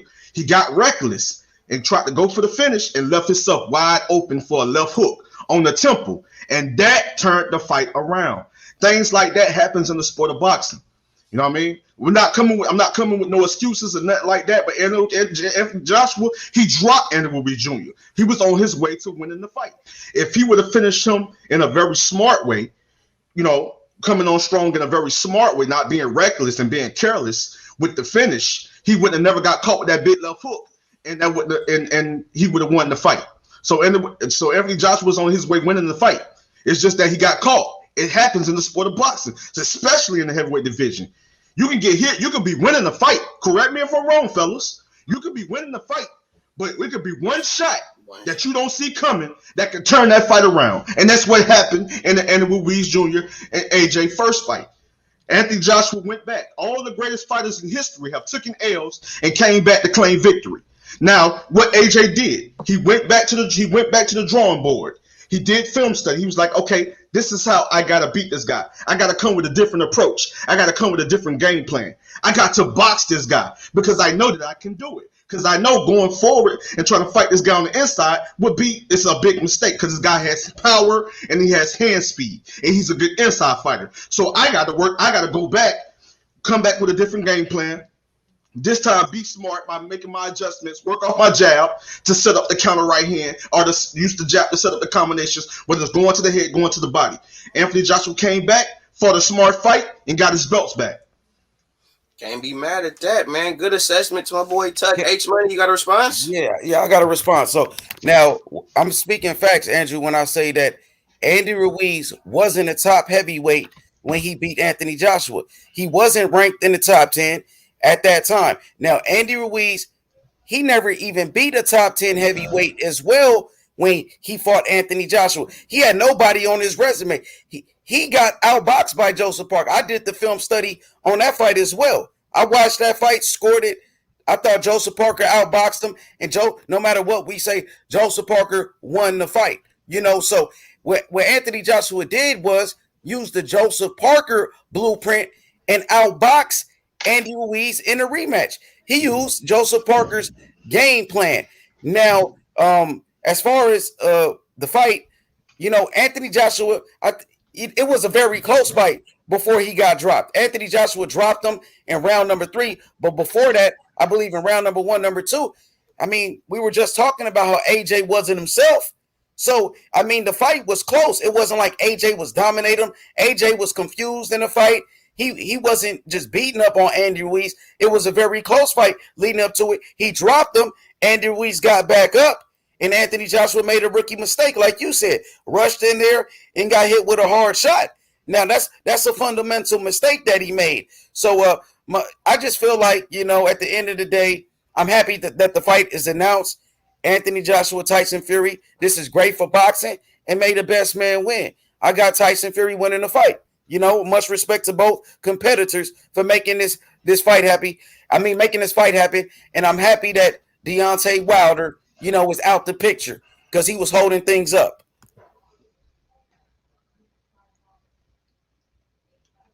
Y'all heard me? I was clear. Was I good? No, I heard you loud and clear. Okay. And clear. I'm done. Well, it was a fight.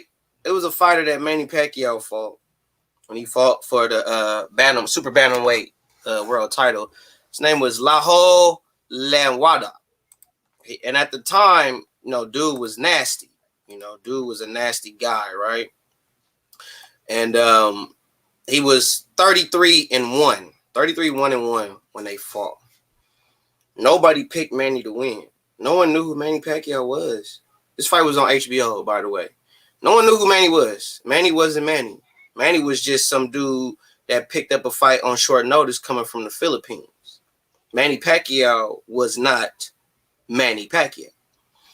So he was pretty much picked to lose this fight. And he fights this guy and he stops him. No name Manny Pacquiao at the time. Nobody knows who the fuck he is. And he stops this dude, wins let me get this correct because I want to make sure I'm right. Wins the IBF World Super Bantamweight title. Wins that, right? And from my knowledge, from my recollection, that's his second division world title because he fought at flyweight. Started off at flyweight. So Manny beats this dude, and now we have Manny Pacquiao. The point that I'm making is anything can happen in the sport of boxing. All right? You could be a nobody. You don't have to be a top dude. You could be a nobody, and all it takes is for one night for you to have one good night, and then bam, a star is born. You know what I'm saying?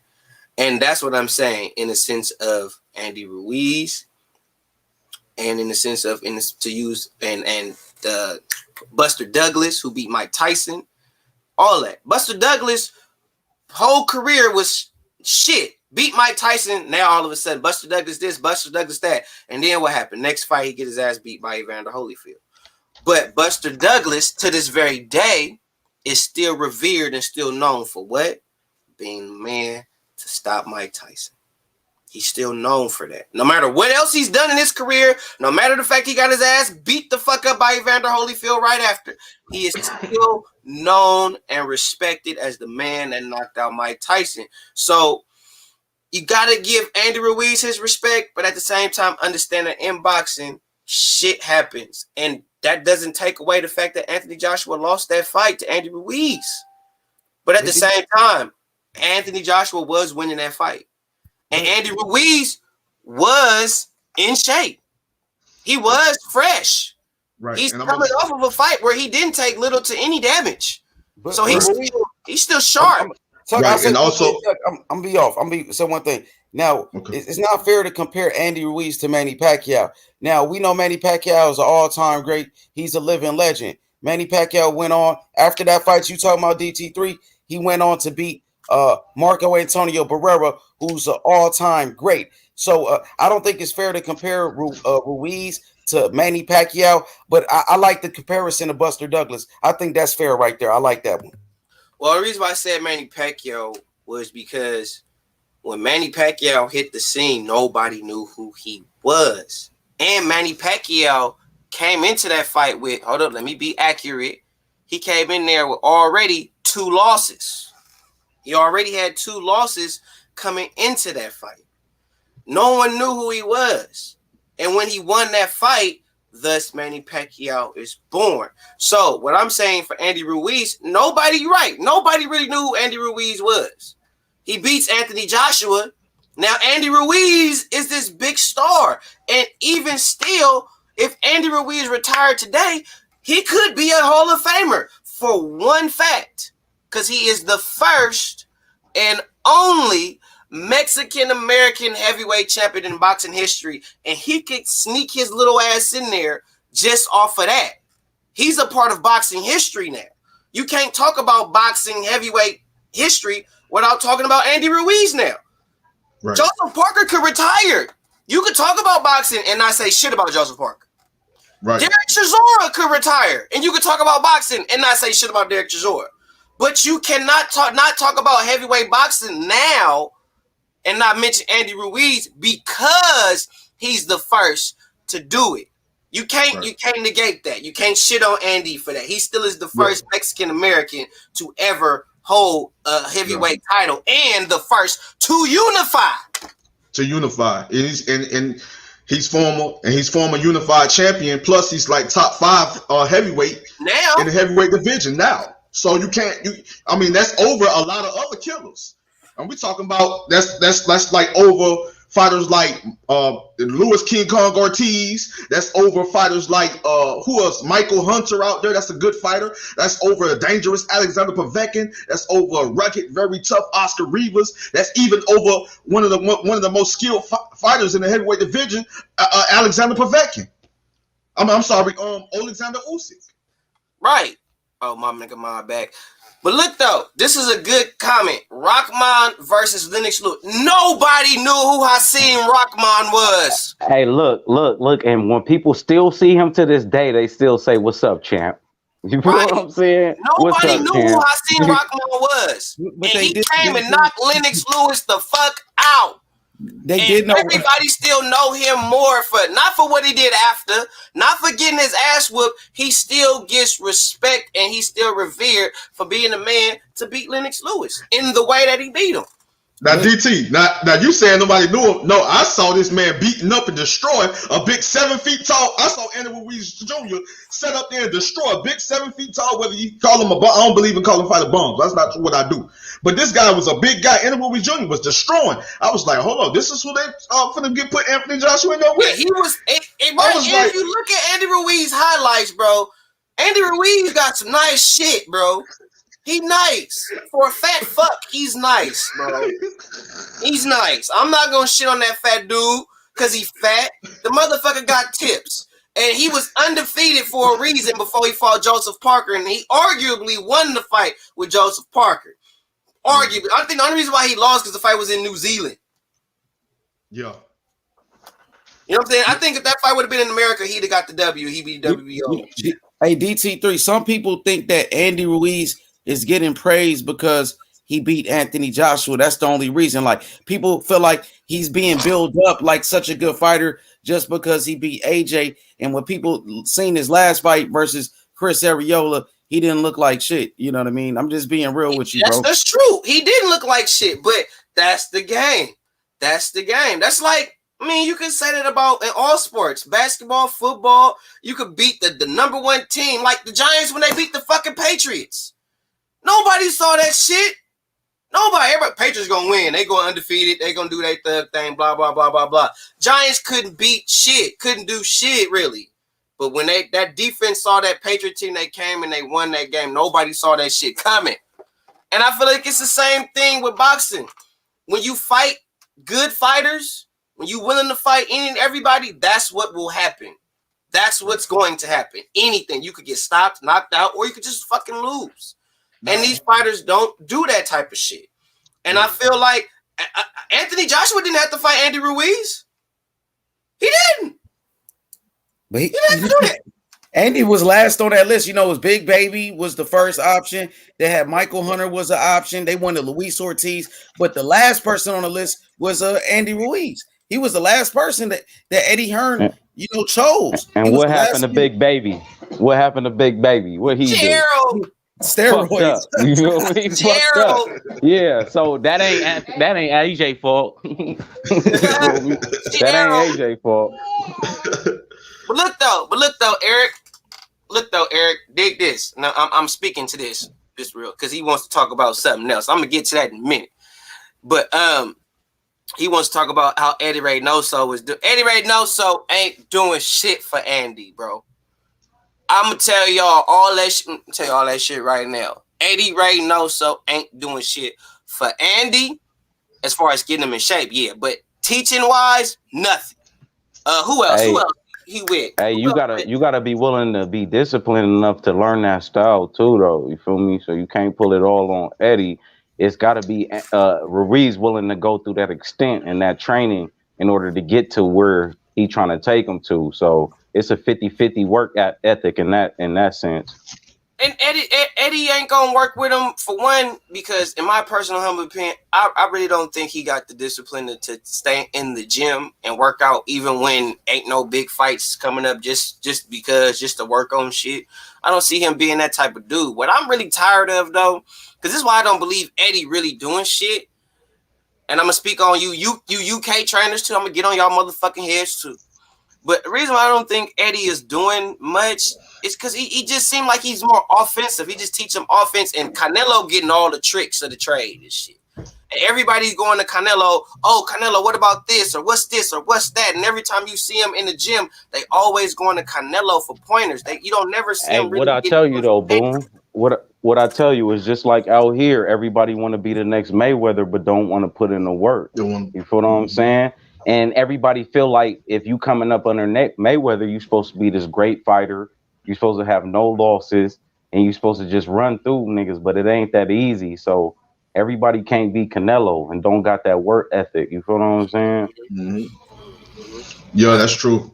That's true. They put in that work. Yeah, they put in that work. Like pretty boy Floyd, he put in that work.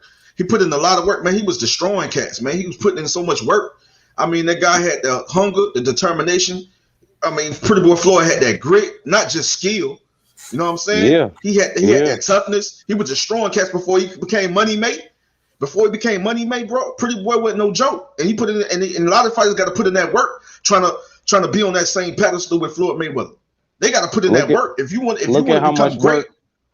Look at how much work Mayweather is doing just to keep Gervonta Davis out of trouble. You feel what I'm saying? As opposed to him putting in work to try to actually be who everybody believe he be out here. Because everybody mentioned Mayweather, it's Tank behind it. So, and I don't get it, but you know, it is what it is. Popularity rules today. So, yeah, that's facts, bro. What boxing has become, which is going to lead me to my next topic, is that this boxing is a popularity contest. It's not about fighting the best dude out there. All right. Andrew Tucker could be number 2 welterweight or number 2 middleweight in the world, whooping everybody, undefeated, fought everybody. But I don't want to fight him. He don't sell out. You know, only like 1,000 people gonna come see him. I ain't finna fight him. But H Money, he's selling out. He's selling out. He's selling out venues, all the shit. You know what I'm saying? He got the 1 million followers on the gram. I'm fighting him. He number 20, but I'm fighting him though, because he's going to sell out. He going to bring the dollars. Andrew going to bring the best out of me physically, mentally. He going to bring the best out of me. The best DT3 in the ring that you going to get, that nigga going to bring that shit out of me. But I don't want to take a risk of me losing that fight. So I'm going to take the fight with somebody I know that will give me a good fight, but he not going to win, though. But he'll give a good fight. He'll make a show of it, but he ain't going to win that shit. Tuck, that nigga might get me. He might get me late because I've shown that I don't have the stamina in the mid to later rounds. So something that he would expose either Mob or H Money may not expose. Or they might expose it too late. By that time, I'd already pretty much won the fight. So that's what it's turned into. It's a popularity contest. Oh, H Money, you hella popular, I'll fight you. You know what I'm saying? You think Floyd fought Ricky Hatton because he was good?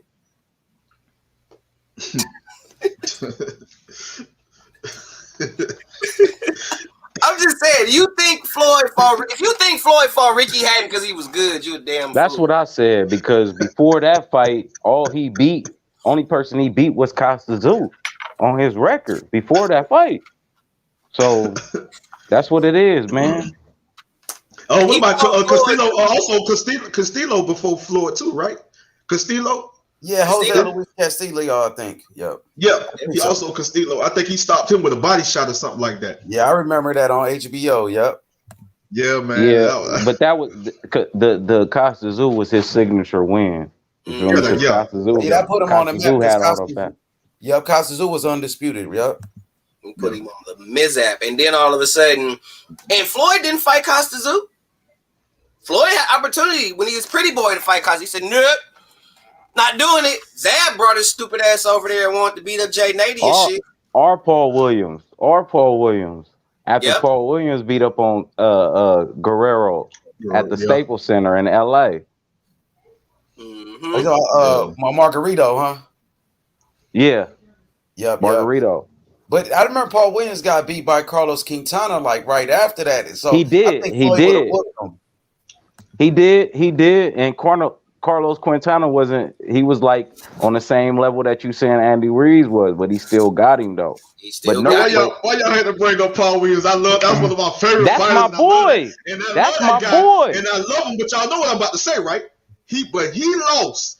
He lost clearly to Erislandy Lara. Lara beat him, bro. Lara beat him. And that was prime Lara, bro. That was a robbery. And that was one of Lara's signature fights that put him on the map. So everybody got that one, man. Like outside, Trinidad is my nigga at 147. He my nigga. He undefeated at 147. He lost when he moved up, but at 147 couldn't nobody fuck with. Right. Yeah. Moving on to the undisputed talk, because this is what is undisputed, and we ain't really did too much talk about undisputed said with Anthony Joshua and Tyson Fury, and that was a good talk. But we got Josh Taylor, Jose Ramirez coming up in 6 days. I'm going with Jose.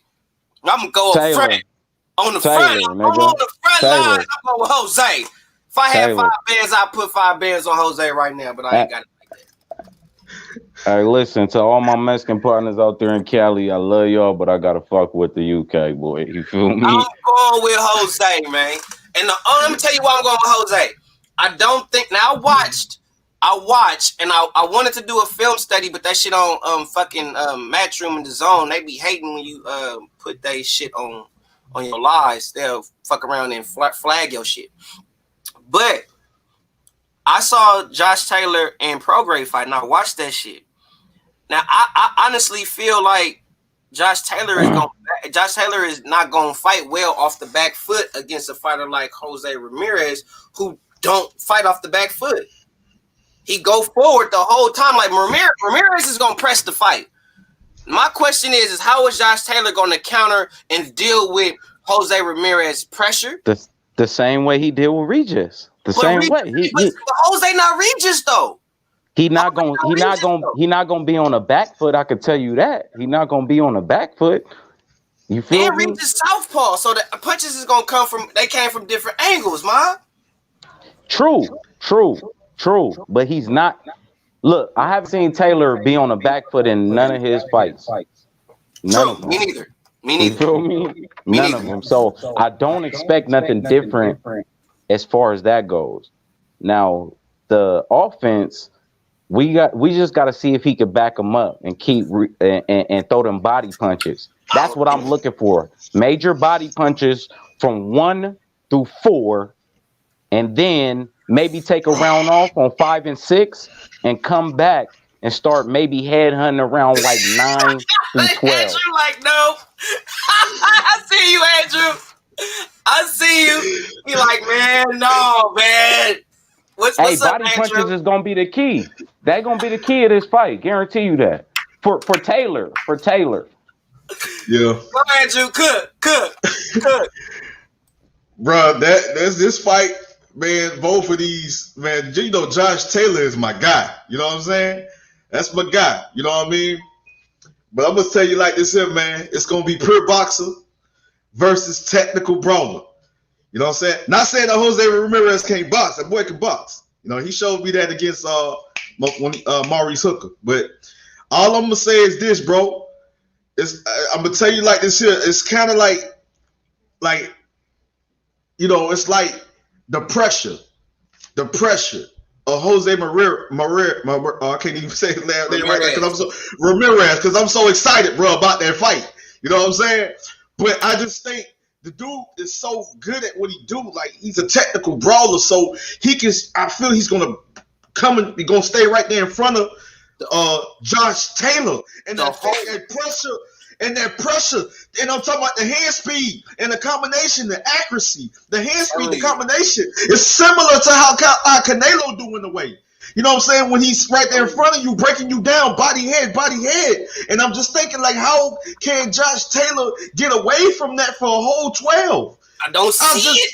It's just gonna be so hard. Bro. It's gonna be so hard. But I just know if Josh Taylor, I'm telling you, if he can pull away and can get Jose Ramirez to fall into his trap, you know, with the pure boxing, with the working up the jab, the sticking in the move, the pivoting, the lateral movement, the circling.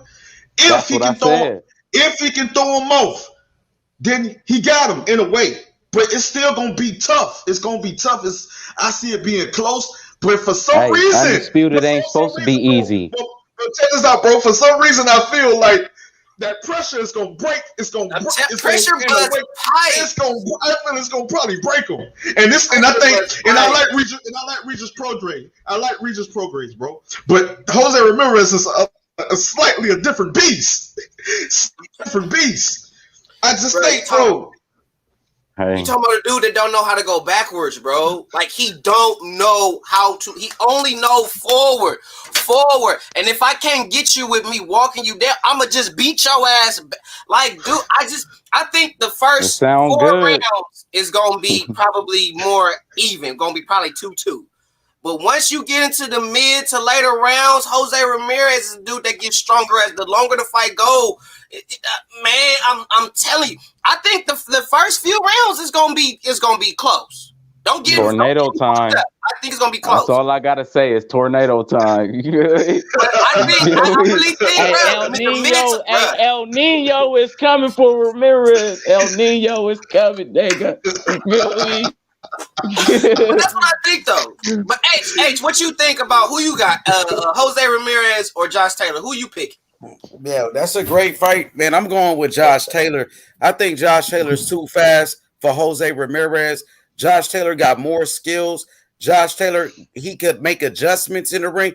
Josh Taylor could box you. Josh Taylor could walk you down. And Jose Ramirez is just pretty much one-dimensional. It's just straight come forward, and he doesn't have any speed. Like, he's very slow. He doesn't have any defense. We seen Maurice Hooker was hitting him with some hard shots.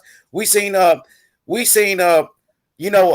Victor Postal outbox Jose Ramirez in his last performance. I thought Victor Postal, he was actually outboxing Jose Ramirez, and Victor Postal is much older, and Josh Taylor beat down Victor Postal, and Jose Ramirez struggled against Victor Postal. With that being said, Jose Ramirez also had a majority decision against Jose Zabita. So Jose Ramirez has been in some close fights. I just think Josh Taylor is better. Now, you look at Josh Taylor's resume. He beat down Regis Prograis. He won the World Boxing Super Series. Josh Taylor, he beat Victor Postal. Josh Taylor, he beat Ivan Barichek. I think Josh Taylor is an underrated fighter.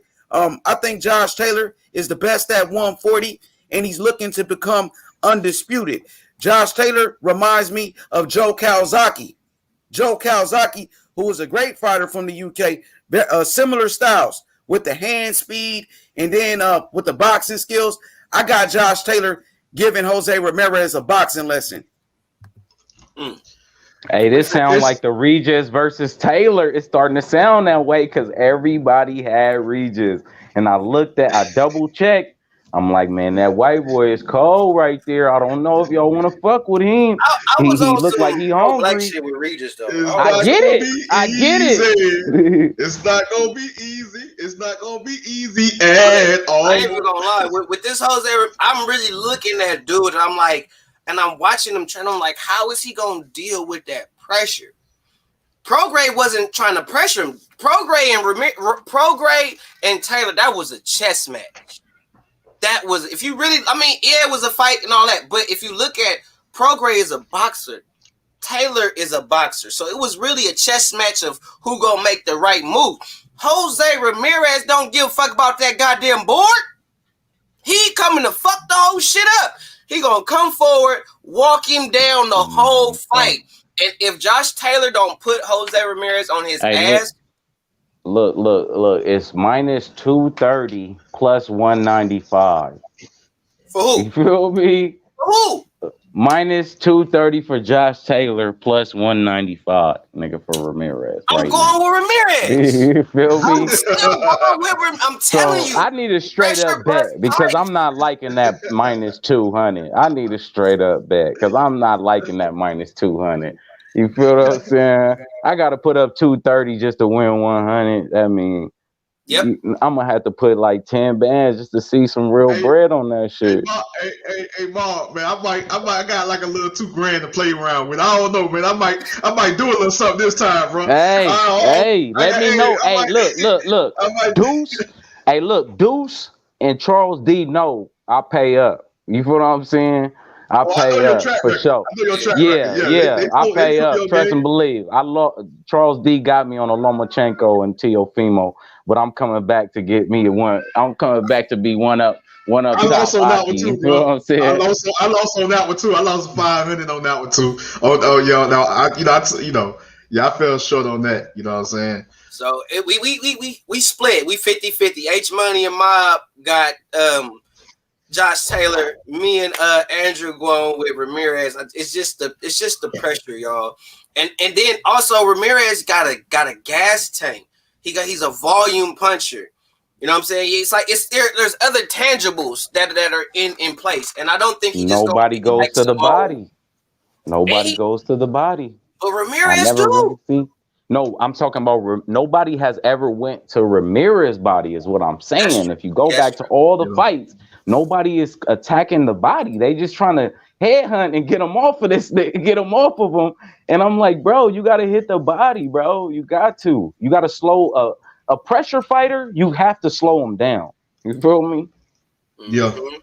Hey, wait for this new little boxing game to come on, man. Me and Deuce planning on having some live boxing events, and we're gonna see how niggas' mindset is and how they can get down on the sticks, and we're gonna see how your game plan is. You feel me? I was put some money on it. I was a legend in that Fight Night Champion, boy. We got ES Club coming out with one right now. You feel me, for the summer? Yeah, I can't wait. I can't wait, bro. I can't wait for it, man. Yo, DT3, we got a special guest in the chat, Robert Brewster from Devin Haney Promotions. I just sent them the link. So Devin Haney Promotions in the building. Robert What's Brewster. up with it? I just sent Devin Haney Promotions a link on Instagram, man. Feel free to slide through, man. It's more than welcome to join the panel to give us some insight on what's going on in Devin Haney's camp, man. Appreciate H Money for sliding them out with the link too as well, man. Appreciate you for that. Sure, my brother. You know, we a team, man, and I want to just apologize to the panel earlier. Gun rights, you know, it got kind of heated. I apologize. You good, bro? Brother. Hey, listen, bro.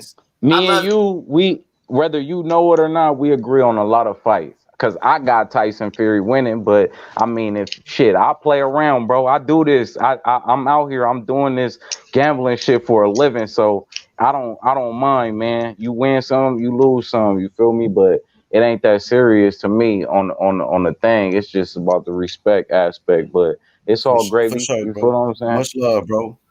So this is what I'm seeing. I hope y'all looking at these highlights because I'm telling you we doing. I told you we cooking today. I'm film study. I'm doing it all today. We cooking. So now, Josh Taylor's southpaw, right? Mm-hmm. Very technical. Yeah. Mm-hmm. Very technical guy. I don't see nothing that's gonna keep Jose Ramirez off of him though.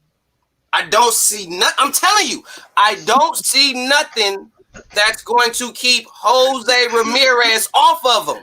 I see it being a good fight. Right here, he don't want to be right there with Jose Ramirez. You don't want to be right there with that man. But did you see that body shot, though? Yes, did you see that body shot? But you still don't want to be there with him. Okay. I'm just saying. We looking at his. I'm looking at his style, stylistically, bro. Look at the body shot, just dig in. You don't want to be there with Jose Ramirez, bruh. And Jose I'm Ramirez telling you. ain't gonna be throwing. He ain't gonna be raising his hand too many times after them body shots start taking a Watch. toll in the And when 8th or we 9th. when we look at Jose Ramirez highlights, we gonna see if you got that same energy. We gonna watch how he watch. I said the same thing on the Billy Joe and Canelo, man. I said the 8th or 9th, if Canelo go through the body, you feel me, and just let him do his little dancing around for the first 5, it's gonna be over. And before the 8th even before the 9th even begun, it's over. Like I said. You gonna see. Hey, boom, look. We talked about this on the Wilder fight. I said, go to the body. Ooh, that was nasty. And Tyson Fury went to the body. That was nasty. That was nasty. That was nasty. I didn't mean to cut you, but that hook was nasty. That was nasty. Oh, that was nasty. Ramirez, you all right? You all right there? You all right there? Oh shit! Ramirez looking wobbly. Oh, we gonna see. We gonna see. I'm telling you, those punches that look at the punches that dude landed on him. Ramirez, Taylor is not gonna be able to let Ramirez land those shots. He can't. Like Ramirez is working here. He working. Can we say one thing? Taylor got a chin though. Can we say that? Can we say that Taylor got a chin? He does. He do. Okay. He does. Okay. He does. And they both are great fighters, man. You know, different styles, but we got to also remember this: Jose Ramirez has great timing as well. You know what I mean? He has great timing. You know what I mean? When I tell you great timing, the dude has great timing. You know, the shot that he caught Maurice Hooker with, he timed it perfectly. And I don't even think Maurice Hooker saw it coming. Because it was just the timing. Boom, just being there. Boom. Hitting him. Like, it's going to be a good fight. You got a point, but like I said, Ramirez has never got hit with a 5-hit combo to the fucking rib cage. You feel me? He ain't getting hit with five combos every other minute and shit. He's not. I feel you.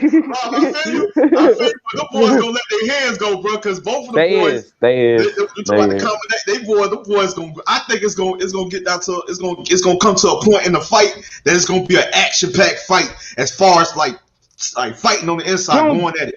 Hey, don't get it fucked up. Taylor walking out of this motherfucker with some bruises. You feel me? Taylor gonna walk out of this motherfucker with some bruises. Don't get it fucked up. I ain't saying all that. I ain't saying he about to be looking like pretty. I'm telling you, like y'all saw him standing in the pocket. This dude is not gonna let him, bro. He's gonna work the whole time. The whole time he's gonna work. Look, body shot straight to look. He's gonna work. How is he going to deal with somebody on him like that? Non-stop? Not unrelenting? Good luck. He too slow, though, DT3. You could telegraph all of his punches. He too slow, bro. I don't know about all that too slow, H-Money. I don't know about all that, bro. It's speed, bro. I'm telling you. I don't know about that. You see how fast he just landed that straight counter right here? Yeah. Good luck. Good luck. Hey, this fight is gonna be endurance versus endurance. Yep, that's what it's gonna be. Endurance versus endurance. He don't look slow right now. That's what he's fighting. Because that's the guy he's fighting. I'm looking at the time. H, I'm gonna tell you like this, and I'm gonna tell you from a boxing knot. Timing always beats speed. I'm not talking about Josh Taylor. I'm just speaking in general. Timing, great timing, beats speed, bro. Any day of the week. And look at them body shots. Look at them body shots, Mob. I'm a witness to that. Come on, Taylor. Come on, Taylor. Look at Taylor now. Now you're on your face, Taylor. God damn it. Yeah, but I think the speed. He ain't swinging like Taylor. He ain't swinging like Taylor. Hey, Taylor cracking his ass right now. That's what I'm seeing. Taylor cracking his ass right now. Back up. Look how he leaves himself wide open when he punches. The dude, like the speed gonna be the difference. The speed will be the difference in the fight. And I feel like Jose Ramirez doesn't have any defense. He leaves himself wide open. We seen that in that Maurice Hooker fight when Maurice Hooker was tagging him. We gonna Bro, see. Taylor is one of the most technical boxers I see right now, outside of like Anui and Shakur and maybe Haney and shit like that. Taylor is the truth, bro. You feel me? Josh Taylor a beast, man. That's one thing I can honestly say. He a beast. He is pretty much he is pretty much in the lead front of the setting example of what real boxing can do in the ring, and I just don't see it, bro. It Ramirez look good. I just don't see it, man. I just can't see it. Vegas can't see it either. They ain't about to. Hey, they've been taking L's on the underdog, so I know they was gonna fuck with this fight. They've been taking L's. I'm sticking with the underdog. I'm gonna stick with the underdog. I don't give a damn. I'm gonna rock with it because one day I'm gonna win it, and I think today is gonna be the day. I think Jose Ramirez. It's just the pressure, bro. Your eyes is looking good right now. They looking good, but I assume that Vegas is gonna get some money back because that's just what they do. So yeah, I really think it's gonna. I do believe that. I think it's gonna come down to who got the gas, bro. Who gonna have the gas to really finish the fight? Because I really feel like it's gonna be in the phone booth. Honestly, this might be fight of the year right here. Honestly, if it's a draw, I'm high. I'm high. I'm high because that means niggas lost.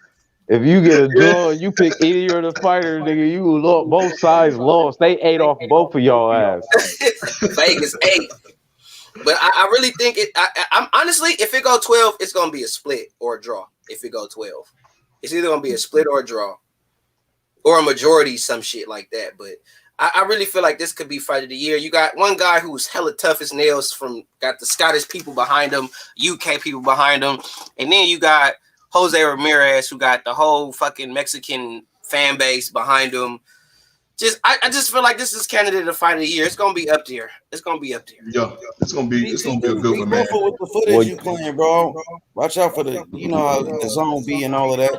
Oh yeah, I forgot about y'all niggas with the zone. While we talking about Undisputed, we definitely gotta get to Canelo. You feel me? we gonna get to Nelly, bro. We gonna get to him. You know what I'm saying? I can't not talk about Undisputed and not talk about Canelo. That's why I had to get a refill on my coffee and shit. Cause I want, like I said, I was gonna cook today because I don't feel like Teofimo is the undisputed champion. I don't feel like he's undisputed. And the reason why I say I don't feel like he's undisputed is because we're still disputing him. And we got to get on his daddy for that nonsense shit that he been talking about. So as long as we're disputing you being undisputed, you're not undisputed. When you're undisputed, that means there's no question. You are the dude. There is nobody. There ain't no what about Devin or what about this guy?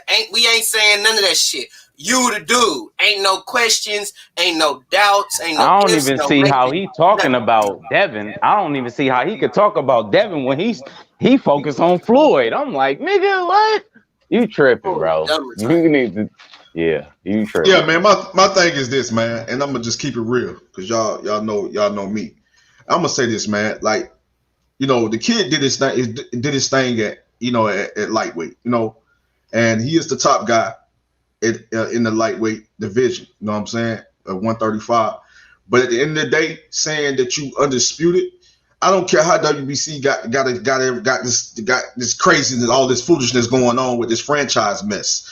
But you're not undisputed. You're not undisputed until you beat the champion with the last belt. You know what I'm saying? I think it's ridiculous that you throw a franchise title, right? But the man have the actual belt, the real belt. You know what I mean? And I think that Devin Haney has the real belt. I don't care about they putting franchise title above the belt that Devin Haney got. But I feel like to be undisputed, you have to fight Devin Haney. You know what I'm saying? But I give Teofimo Lopez respect because he fought killer after killer. You know what I'm saying? And he most definitely. Is now a unified champion, top dog at lightweight. But at the end of the day, you're not undisputed. I don't care what nobody say. You're not undisputed until you fight Devin Haney, bro. Until you go and take that belt. You know what I'm saying? I just feel like it's unfair that y'all could just automatically grant the franchise so he's undisputed because the franchise title is above that regular. I believe Devin Haney has the regular WBC belt, right? Nope. World. The world. He's the WBC champion. So you got one more belt to collect. You know what I'm saying? It's just foolishness, bro. They say It's he got the foolishness. world title. And I was Yeah, like, he- oh shit. Yeah, he does. The WBC don't have regular belts. The WBC, you got the intern belt, you got the WBC world title, and then they just added the franchise belt. So Devin Haney got the world title with the same belt that Earl Spence got, Tyson Fury, Jamel Charlo, you know. Yeah, and that's what I meant to say. The world. He has the world. He is the WBC champion. He is the he is the champion. The WBC world. He is the champion. That boy, Teofimo Lopez, has to get that belt in order to be called undisputed champion at 135. So, but until then, big facts. You just unified. You just a unified. You know what I mean? And I love all those young guys, man. All those guys are talented, very young, dangerous fighters, man. But at the end of the day, you got to go see that, man, in order to call yourself undisputed. Right now, in my eyes, and I know in a lot of people's eyes, and even y'all eyes, you are not undisputed. You're unified, lightweight, 135 champion. You know what I'm saying? So I like at the end of the day, bro, and you know that's a great fight, man. I would love to see it, bro. But we already know when it comes to the business side of boxing, we already know when it comes to the politics in boxing, and we know it's a lot of foolishness. That's kind of like what put a bad taste in my mouth when it comes to the sport of boxing. The business side, why we can't get certain fights, and the politics in boxing, why we can't get certain fights. And you just don't want to get your ass whooped. Politics too. It's a high chance that you might get your ass whooped. The politics is in play too.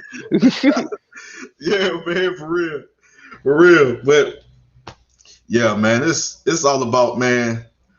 You know, a lot of us, bro. We grew up, man, seeing the best guys fight the best. You know what I'm saying? And you know, some of us was watching our pops had like old tapes and old footage of all the fighters in the 70s and the 80s, and a lot of us grew up watching fighters in the 90s.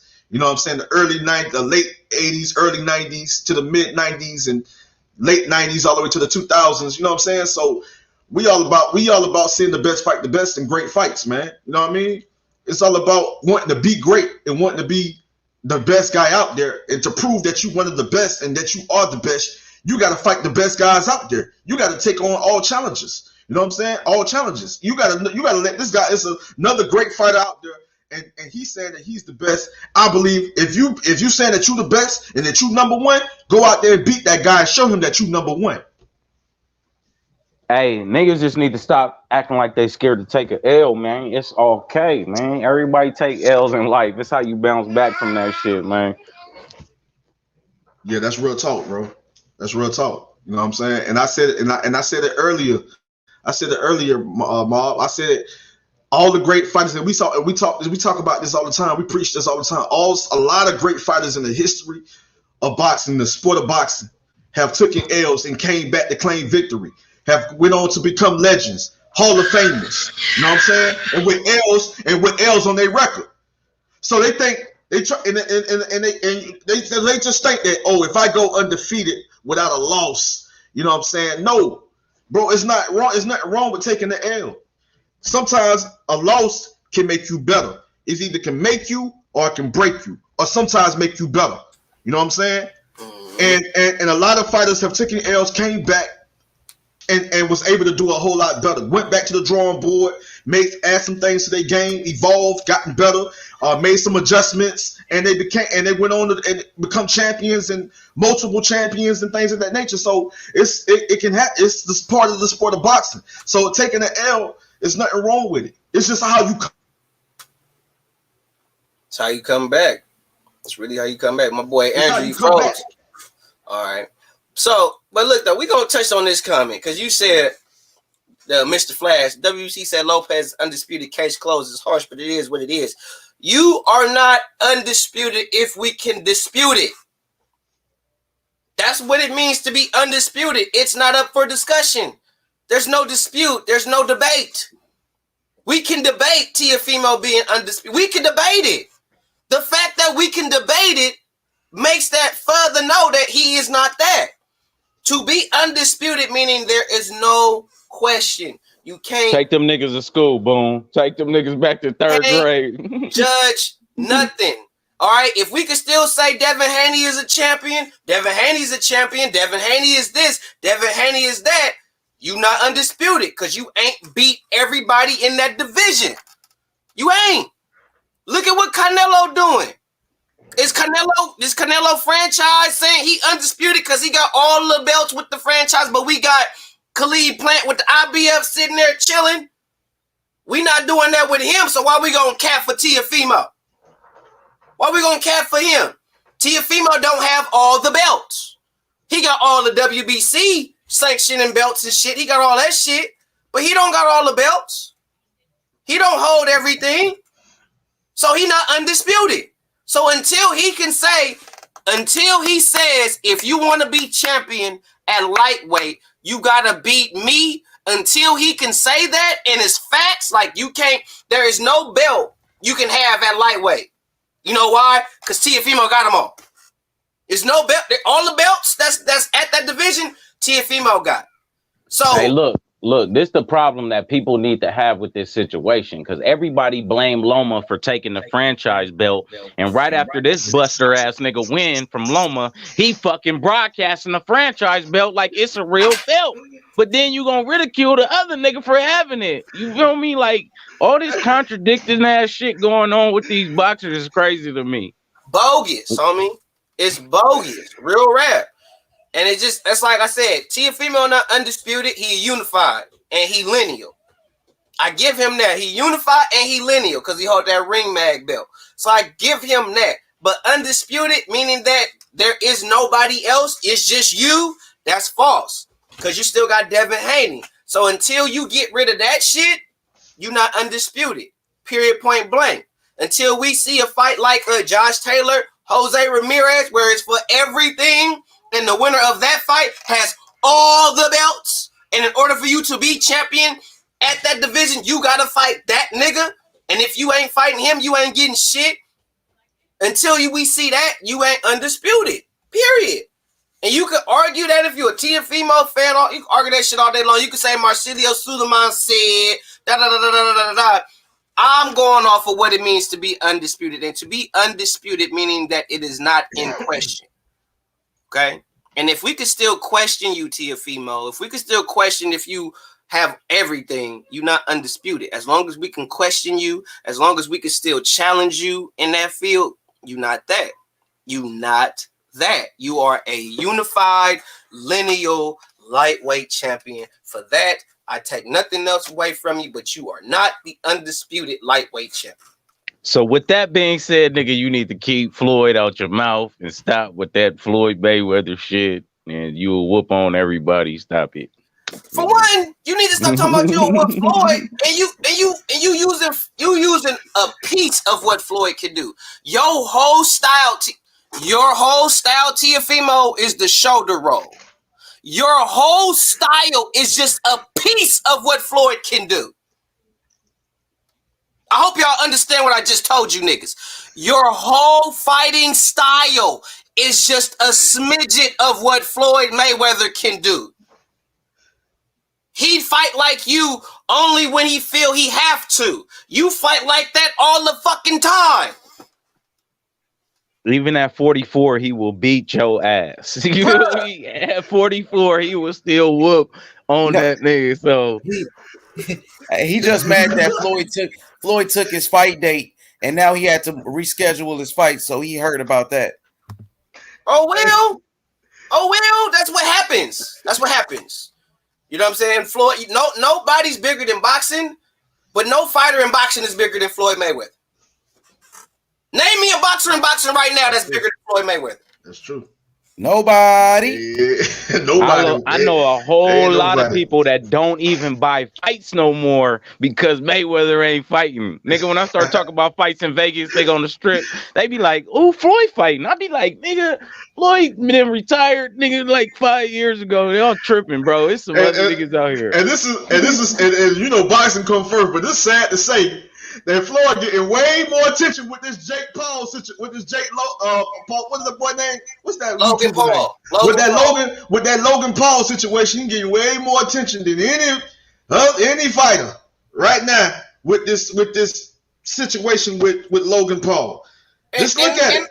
And look, I'm gonna say this because I've even been asked this. I don't know if H Money asked me this or if another YouTuber asked me to speak on this, the Jake Paul shit.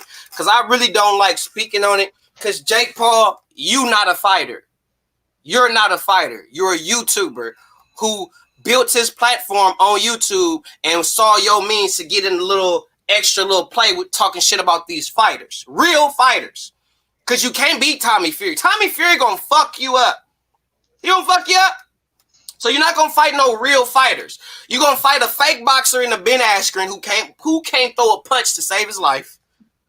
You're gonna fight him, beat him, easy work. You're gonna fight Nate Robinson, who ain't really did shit in the sport. Don't train in boxing, none of that shit. So you beat him, that's easy work.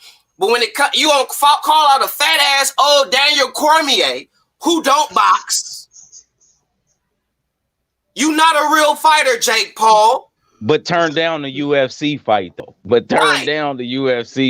He didn't want to step in that octagon though. Right. You really ain't about this shit. And then that little bullshit, I got your hat shit, bro. That shit don't move me, cuz. That shit don't make, bro. You literally on some clout chase shit. And I get it. You the better, superior boxer between the two of you, between you and your brother. I give you that. But when it comes to that Floyd Mayweather smoke, I don't give a fuck if Floyd could be 50. He will fuck you up.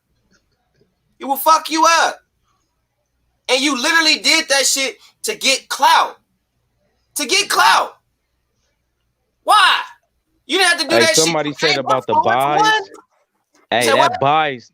Somebody asked about, we'll see how many buys it get. That shit gonna get buys. Because they didn't got, hey, look, they got, just to speak on what Andrew Tucker said, they got the black prophet community looking all into him taking his hat deep in a motherfucker talking about racism you see what, and slavery shit. With that shit. Yeah, I was like, nigga, what the fuck? You done got all out of the nigga taking. Yeah, that's what I said. But they selling the fight for him. They selling the shit for him. Check this with out. That shit. Hey, check this out, Mob. Check this out, Mob DT. Check this out. What was Tyson and Roy Jones? What was their pay-per-view buys? Like 1.2 or something like that. 1.2 million. 2.1. 2.1. I wouldn't be surprised if Floyd and Logan Paul do probably close to that. They're probably gonna do like 1.2 to 1.5. Yeah. I wouldn't be surprised. Just understand that this nigga's the second highest paying YouTuber in the world. Like, nigga, let's put that in perspective alone. You feel me? And all his fans been watching his shit, like whether it be versus KSI or whatever. You feel me? So and don't he got like what 50 million subscribers or something like that? Yeah, bro. He got a video game community. He got a podcast community. He got this boxing shit community now, and he got celebrities and shit that be following him. So you got 4 wave of fans right there alone. On top of that, you fucking fighting Floyd Mayweather, which is he bringing all that shit and all the motherfuckers who been wanting him to fight. All the bitches about to go get their hair did. Niggas is about to go get dressed down, Gucci'd up. You about to see them niggas that's been sitting in the house for 10 years. They about to finally get out because Mayweather fighting. Yep. And I said, like, what do you think Logan Paul gonna do against? Everybody's like, bruh, Floyd's hella small towards Logan, but Floyd is a real fighter compared to Logan. And also, didn't Logan Paul go life and death with KSI? Didn't KSI ain't a real boxer? KSI is not a real boxer. That nigga sloppy as all outside, and he literally went life and death with that nigga. Hey, DT3, me and you would destroy them guys. Like, real talk. Me and you would destroy them guys. You got a boxing background just like I do, bro. Me and you would destroy them guys, bro. Like, real That's talk. what I'm saying. People is missing the point. This ain't no boxing match. This is an event, nigga. This is a fucking event. This is a straight up event, just like McGregor Floyd. Me?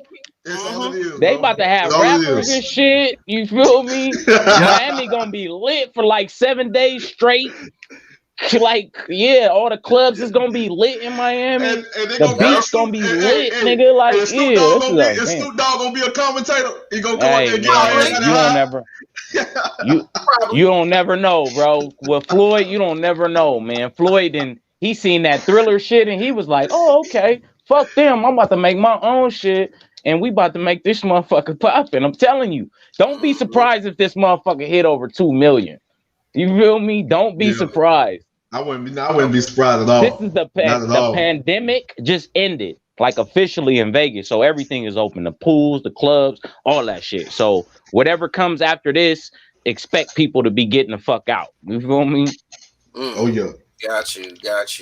But yeah, that's really how I feel. I feel like Jake Paul, he just trying to build his clout off of from when his brother, because that's your brother's event, and here you come, basically you steal the show, and now you made it more. You made what was about Floyd and Logan about you, and I didn't feel that. He made what was about his brothers about him, and that wasn't really cool. I wasn't really feeling that. But at the end of the day, he gonna get his bones. He gonna make his bones off of it. I still feel like Floyd is gonna beat the shit out of Logan Paul. It's not finna be no real big thing. I think Floyd gonna do what Floyd do, and it's not gonna go the whole 10 or 12 rounds, however it's supposed to go. It's not finna do that. But I also think that Logan Paul, who else is there for Logan Paul to fight on the celebrity status? Because now we're hearing that Ocho Cinco finna fight and all that, and I'm not really too keen with these celebrities. Lamar Odom and shit. You feel me? Lamar Odom and Aaron Carter. You feel me? All that type of shit. Yeah, man, that shit just opened doors for a lot of other shit. But for Floyd, he not only gained Jake Paul's followers, but he gained Logan Paul's followers just by fighting Logan Paul. So Floyd did a trifecta. Y'all ain't even seeing what Floyd did right there. He just took all of Jake Paul's followers, and that's just setting up the fight for his brother after the Logan Paul fight. Watch what I tell you. He gonna fight both of the brothers. You feel me? Back to back. And probably make another 500 million or some crazy ass shit. Yeah. Cheat, bro. Floyd be cheating, bro. 200 million for one fight, nigga. What 50 Cent say? It's kind of hard trying to tell a nigga what to do when he making a $250 million in one night. Like, yeah, like nigga, come on, man. It is. Make $250 million in one night. You ain't telling me a motherfucking thing. But I wouldn't be surprised if Floyd called out PewDiePie next. Floyd to sell water to a motherfucker that's swimming in a pool around this motherfucker. I'm telling you. Floyd is the king of that marketing shit. Trust and believe. He is, bro. He is, man. So before I get up out of here, I'm gonna start off with gun rights and I'm gonna work my way up to H Money. Do you see Terrence Crawford and Errol Spence happening, and why or why not? Fuck no. You feel me? That shit is long gone, forgotten. Up the street and around the corner around this motherfucker. Yeah, because he already said that he done with that fight. And the way that he very adamant about going from smiling and talking to an interviewer when they ask him that question, you see his smirk go off his face and he'd be like, man, I'm done with that shit. That's seriousness right there. And I just feel like, Earl is going to move up to 154 after Jamal fight Castano or whatever the fuck that nigga, Brian. After he fight him, he going to vacate all the belts, and then Earl going to fuck around and maybe get one more and fight the next motherfucker at 154 that's, rated number 1, whoever that may be after Charlo leave. But yeah, I just don't see it happening, man. That fight, that shit like a dream right now. We basically talking about some fantasy shit, some Alice in Wonderland type of shit right now. You niggas is clicking your heels like motherfucking, you clicking your motherfucking heels on the yellow brick road for that fight right about now. Mm-hmm. Do you see that fight happening? And if you do, why? If you don't, why not? Man, like what Mark was saying, bro, I don't see that fight happening, man. I don't know. Maybe if God can really bless us, and something change as far as when it comes to Errol Spence Jr. You know what I'm saying, and when it comes to Al Heyman and when it comes to, you know, Bob Arum and when it comes to Terrence Bud Crawford. But I mean, it's possible it can happen, but maybe 2022 or 2023. You know what I'm saying? So, you know, probably within those years, maybe. But right now, you know, like I don't see the fight happening like no time soon. Bud is not for him and his team is not for to keep chasing Earl Spence Jr. Earl Spence Jr. to me is just really looking for big paydays. You know what I mean? He's looking to cash out. You know, he calling out Canelo Alvarez. You know what I mean? For big money and for a big payday. You know what I mean? He's wanting. You know, everybody wants the Manny Pacquiao fight. You know what I mean? So he's looking in that direction. A fight where he can make big money, you know, where it can do big numbers all around the board. You know what I mean? So he's just looking for big fights. He feel like he's the A side because he can sell out. He can get more people coming to his fights than the Terrence Bud Crawford. And I touched up on that. I can go deep when it comes to as far as selling out venues and stuff when it comes to Terrence Bud Crawford and Errol Spence Jr., but I'm not going to go there. But as far as the pay-per-view numbers and stuff like that, that's what they're looking at. And it's not just necessarily the gate, but as far as like the pay-per-view numbers, that's basically, you know, what they're looking at. And then his pay-per-view numbers, you know, as to be honest with you, pay-per-view buys, it's not all that significantly better than the Terrence Bud Crawford. You know what I mean? So him, as far as the A side and things of that nature, you know, offering this man, talking about a 70-20 or something like that, 70-20, offering him 70-20. I think it was 70-30. I correct me if I'm wrong. First it was 60-40 and then 70-30. You know what I'm saying? And then like at the end of the day, is it Errol Spence Jr. or is it Al Heyman? Al Heyman in his ear telling him, no, this is what we're gonna offer him. Because this man he can't do great numbers, he barely can sell out. So as that's what Errol Spence Jr. is offering this man. You know what I'm saying? Because I can't necessarily say that this man is really ducking Terrence Bud Crawford, but at the end of the day, it's making it look like a duck if you offering this man 70-30. You know what I mean? Like you that so big, so way bigger than Terrence Bud Crawford that you can offer this man anything and think that this man gonna settle with that. You know what I mean? So like it's just a whole lot of just chasing. He went to his fight. If I'm not mistaken, Terrence Bud Crawford went to Errol Spence Jr. fight. He went to his fight for a reason. Like, listen, man, I'm right here. I'm ready to fight. But we seen what Errol Spence Jr. did. You see how, you know, he's not even focused. His attention is not even. You talking about going up to 160, if I'm not mistaken, to fight Canelo Alvarez, but you still got unfinished business at 147, and you still got another belt. If you talk about wanting to be undisputed, you still got another belt that you have to get. You know, he got 2 more belts, matter of fact, that you have to get. You know what I'm saying? So if you know taking on you do Dennis Ugas, you know, getting that belt WBA, and then fighting Terrence Crawford. That if you want to be undisputed, but your focus talking about you trying to set cash out and sell out, go way to 160 fight Canelo Alvarez, but you got unfinished business at 147. So it's not. He know that Bud is a problem. He's not trying to fight. Rush to fight Bud because he know Bud is a threat. He know Bud is a problem. Right. It's period, point blank. Simple as that. H Money.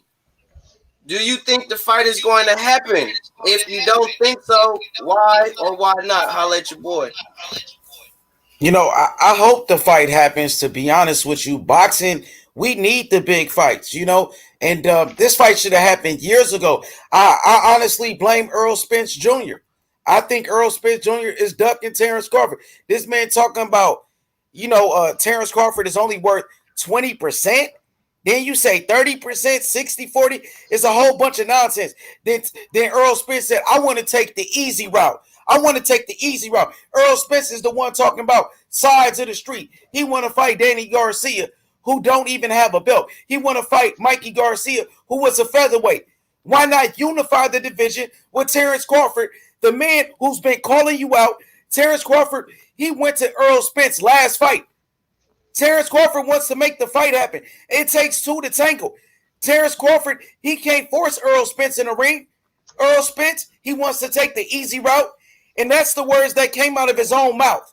He said it himself. So Earl Spence don't want no smoke. Shout out to Terrence Crawford. Shout out to his whole team. Shout out to Bo Mack. Bo Mack is doing a great job, man. And Earl Spence don't want no smoke with Terrence Crawford, bro. He is ducking him, DT3. You know what I mean? And DT3, I wanted to ask you, after your show, is it cool if I go live? Is that cool with you? If we could swing it to H Money channel, is that cool? I mean, yeah, I could slide over there for a quick minute. I gotta go run some errands though. But yeah, man, if y'all, Okay. if you go live, I tell y'all right now, man, H Money finna go live right after this thing. So shoot right over to H Money. If he got a live coming up, shoot up right up to him. You know what I'm saying? And also what I wanted to cook on was when I was gonna say about UK trainers, because I don't want it. I don't like ending my lives and leaving shit out, because I hate when I say shit and then when I end lives and I be like, oh, I was supposed to say nope, not gonna do that. UK trainers is something that I notice about y'all. Y'all don't work defense like that. Y'all work a lot of offense. Y'all very technical on your offensive calendar. Y'all good at that shit. I give y'all credit. Y'all good at the strategic factor of throwing technical punches. Y'all really good at that shit. Technical feet placement and all that shit. Very good at that. But y'all, where y'all bad at and where the Americans beat y'all at is defense. Why you think Buatsi still fight the same? Guess where Buatsi started to look better at to me? Defense. Offense still the same. Offense still looked the same. But where did he show a little more improvement to me since he's with Virgil Hunter now? Defense. And that's why I noticed, I said, you UK fighters don't work y'all defense enough. Y'all so offensive minded, y'all don't work your defense enough. And y'all gotta stop waiting until you in fucking training camp to start working on shit. You don't go to training camp to work on shit. You do that shit on your spare time when you don't got a fight coming up.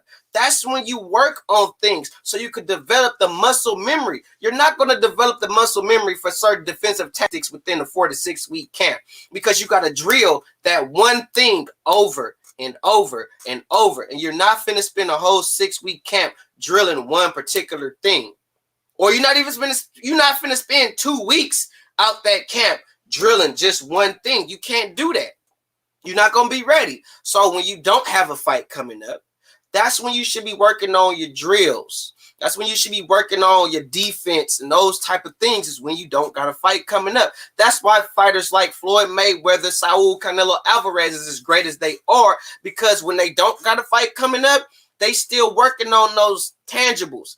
Terrence Crawford is another one, working on those tangibles while they're in between fights. They're not waiting until they say you got to fight in 6 weeks or you got a 6 week camp and then they want to start working on shit. No, they're homing their craft in between fights, to where when they go into camp, all they're doing is refreshing, tightening things up.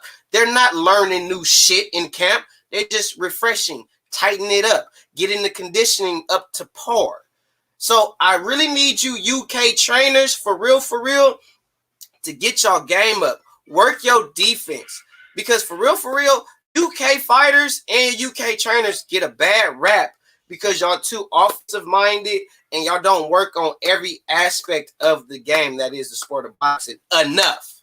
I'm not going to say you don't do it, but you don't do it enough. And if you're going to learn anything from the American fighters, stress your defense. The Mayweather gym, Mob could attest to it if he was still here. But at the Mayweather gym, the first thing they teach you is defense. That's the number one thing they work on, is defense. Everything else come after. But the number one thing you work on at the Mayweather gym is defense. It's a defensive-minded gym. And I think if the UK fighters want to get to that next level, you guys got to incorporate more. Because I'm not saying you don't do it. I'm saying you got to do it more. We need more defensive drills for the UK fan base, for the UK fighters. You know what I mean? Because it's not fair that Americans say, oh, UK fighters can't fight. UK fighters is trash. UK fighters is this. And it's like, UK fighters are not trash. They're not trash. Hey, DT3, who is this guy? Mark Wilder. You know who that is? I don't know for some reason that's why I ain't pay him no mind because he was capping. He was capping when you was doing your take on the fight, and he feels the type of way. I ain't paying him no mind. He just on some cap shit. He probably one of the dudes he probably one of your followers on your channel that follow you just to hate on you. You know we got those. They follow us just to hate us. They can't help it. Yeah. They can't help themselves. Yeah. Yeah. You know what I'm saying? So it is what it is. But I mean, that's what's up with Adrian Flo though. I ain't seen my boy in a minute. What's up with Adrian though? What to do with the folk? I ain't seen my boy in a minute. But yo, DT, they got my boy the Sweet Science Examiner too. Came check you out. Check out the channel, man. What up though, my boy Tank, the Sweet Science Examiner. What it do with the folk, man? Thank you for sliding in. We appreciate it, man. I really do, man. But in closing, we divided. A lot of us is divided on Fury and Joshua. H and Mob, you know, they going with Fury. I'm going with Joshua. For reasons we don't get too deep into it, but we in closing, that's what we rolling with. I think that fight is going to be a hell of a fight. I think it's going to be a great fight. Can't wait to see it. It's supposed to happen in August, so can't wait till August. But I do want to try to go live because the Josh Taylor and Jose Ramirez fight, ain't that on Top Rank? Yes, that's ESPN. So that's Top Rank ESPN, I believe. All right, so I'm gonna try to cover that. I got some film study I'm gonna try to look into because I want to do some Josh Taylor film study. Kind of play with it a little bit in this stream, but I really want to do a whole live stream before the fight on Josh Taylor and Jose Ramirez because that's a big fight. It's for Undisputed, and I feel like it's not getting enough traction. It's getting drowned out with everything else that's going on in boxing and with Floyd and this Logan Paul shit. But we have an Undisputed fight coming up, man. And I'm sorry to hear that, Adrian, man. God bless you. And I'm praying for you. My boy Adrian Foe, his mother just passed away. And special prayer out for him. You know what I'm saying? You only got one mom. You only got one dad. You know what I'm saying? So once they gone, they gone. You know what I mean? You only got one of them. So you can't replace your mom. You can't replace your dad. And that's a tough loss for you, bro. I'm praying for you. God be with you always. You know what I'm saying? It's always love over here in BBC forever. And just keep your head up, bro. And you always more than welcome, you know what I'm saying, to slide through if you need to laugh or hear some real talk. Slide on to my channel, H Money, Andrew, you see at the bottom, subscribe. Boxing Logic United, Andrew Tucker, Mr. Two Hands Up, Jay Beasy. If you just need to pick me up, we here for you, bro. All day, every day, bro. All day. We got you. Got to show support to my folks, man. Adrian been there since day one, man. Since day one. So I can't do nothing but get a man some love and respect, man. But in closing, H Money, because you've been back there real quiet. What is the fight this year that you looking forward to the most right now? That's easy. Tyson Fury versus Anthony Joshua. Man, this is a fight that we've been talking about for over a year. You know, I think Tyson Fury is the best heavyweight in the world, and I think Tyson Fury gonna dominate Anthony Joshua. I got Tyson Fury knocking him out. So, man, I just want to see the big fight, and I want to see Tyson Fury show the world once again that he is the best. And hey, check me out. We about to go live. We gonna cover the fight between Tyson Fury and Anthony Joshua. We gonna talk about it. We gonna debate. So, man, everybody pull up. We going live right after DT3 is finished. Right on. Andrew Tuck. In closing, man, out of all the fights that you know of that's coming up, what is the one fight that you can't wait to see, that you just in so much anticipation to see right now? Which fight is that? The fight that I can't wait to see is the biggest fight in the sport of boxing today, and that is Anthony Joshua versus Tyson Fury. It's a great fight between two very tough, skilled, elite level heavyweights. This is a fight that a lot of people have been waiting for, a highly anticipated matchup, and it's going to be a great fight. It's going to be a great fight. It's a 50-50 fight that you can't miss. I got Anthony Joshua by TKO. Woo! Is that your story? You sticking to it? I'm sticking to it, and I ain't going nowhere with it. Nowhere Okay. with it. Nowhere with it. We got Andrew going with the TKO stoppage. You know what I'm saying? So we got H Money saying it's gonna be stoppage. We got Tuck say it's gonna be. Wow. I'm in the same boat with y'all. I can't wait to see Anthony Joshua and Tyson Fury. That's the fight that I really want to see. I don't think it's gonna be a stoppage. I think it's going to be a split. AJ. It's going 12. I think Tyson Fury is going to touch the canvas a couple of times. And I think that Tyson Fury is going to touch up Anthony Joshua a little bit, maybe even hurt Anthony Joshua in the fight. And I think the fight is going to be closer than what people may think, even if whether you're a Fury fan or an AJ fan. I just think the fight is going to be a lot closer than what people may think. And I think the person that is more mentally prepared to deal with whatever is coming is going to be the person that's going to win. And in my personal humble opinion, I do think that's going to be Anthony Joshua, because Anthony Joshua is not talking. He's not in the media. He's not all over the place. He's literally in the gym, in my opinion, from what I've seen. Okay. He's in the gym focusing on getting himself ready for this fight. Meanwhile, you got Tyson Fury, who's pretty much on his P. Diddy hype. All in the videos, all in the shows, all in the cameras.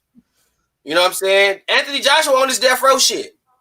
You know what I'm saying? So I get it though, but you never know, because at the same time, Tyson Fury is training. He is preparing to win this fight. I don't think Tyson Fury is just showing up for a check. I think he's going to show up to win this fight. But I think that AJ is going to end up I think it's going to be close in the early rounds. But I think the middle rounds, when Fury slows down and Anthony Joshua is going to turn up a little bit, because if Anthony Joshua turn up early, I don't think he's going to have the gas. But I think if he pace himself and let Fury do hella shit in the beginning, even let Fury win a couple of early rounds, Fury going to slow down. He going to slow down. He going to slow down. And I do believe in the mid to late rounds, if AJ play it right, he could catch him. And I think he'll land the harder, more significant shots. I do think he will put Fury on his ass. And I feel like if Wilder and Steve Cunningham can do it, I feel that AJ will do it as well. Maybe a couple of times. And I think that's what's going to get him the edge in the win, will be those few knockdowns that he may get. Because Fury is going to be boxing his ears off. Don't get Fury fucked up.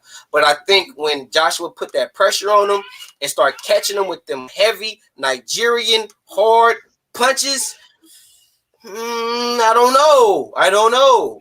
I got AJ winning split decision. 12 rounds. I think the fight gonna go 12 rounds, and I think AJ gonna win in a split decision. That's where I'm going with. But either way, it's a hell of a fight. I don't disagree with anything that H Money is saying pertaining to how he think Fury could win the fight. I don't disagree with that, because Fury could do just what H Money said and win the fight. That can happen. Fury is not far-fetched from that. So I understand where he's coming from. You know what I'm saying? So we just all coming with it from a different perspective. H Money got Fury. My boy Tuck got Joshua. I got Joshua. Mob got Fury. A few other cats that I know, they got Fury. I mean, but DT3, I'm gonna say this, man, before you end this, because I see how H sees how Fury wins. I see it. I do film study. That's what I do, and I break it down. And then from a boxing eye, I see how Fury wins, but I also see how Anthony Joshua wins. You know what I'm saying? Because it's just, that's why I said 50-50 fight between two skilled elite level heavyweights. It's one of those fights. It's gonna be interesting. It just came to me. It came to me, DT3, H Money. It came to me that Joshua started breaking them down in the mid rounds. He started the power shots to the body, to the head. The Fury starts to fade. He even cuts him. He cuts him. You know what I'm saying? And Fury's still in the fight, still fighting back. But just the power of Joshua, I believe it's going to come down to it. It's going to be too much, and it probably might lead into like a 9th round, maybe 10th round TKO. You know what I'm saying? That's what I see. But also I can see how Joshua falls into the trap of Fury, which Fury being a pure boxer. And if it's nothing he can do with Fury with a slightly longer reach, working off the jab, using the jab to set up the combinations, because you know how Fury like to get in and get out. We've seen this against Deontay Wilder. He gets in, he gets out. good footwork, good lateral movement. You know what I'm saying? But Anthony Joshua is fast enough now to keep up with him. So he's going to be right there to meet him. You know, Anthony Joshua has great timing. He has ring IQ as well. He has ring generalship as well. So that's why I say 50-50 elite level, a 50-50 fight between two skilled elite level heavyweights. But I just feel the power. This is what I feel is coming to me. The power is going to be what separates Joshua away from Fury and that wins him the fight. And I can see it. Are you gonna cover it live? I'm covering live. All right. Hey, you got something you want to cut? I'm covering it live. Shit. I'm about to go live right now. I'm about to set it up, man. So come check me out. H Money Boxing, y'all. Appreciate it, DT3. Come fuck with your boy. Come fuck with me. 100. Go slide on my boy live, man. If you don't know, now you know, man. H Money is my #1 draft pick, man. I'm doing a couple of little polls, talking to my generals.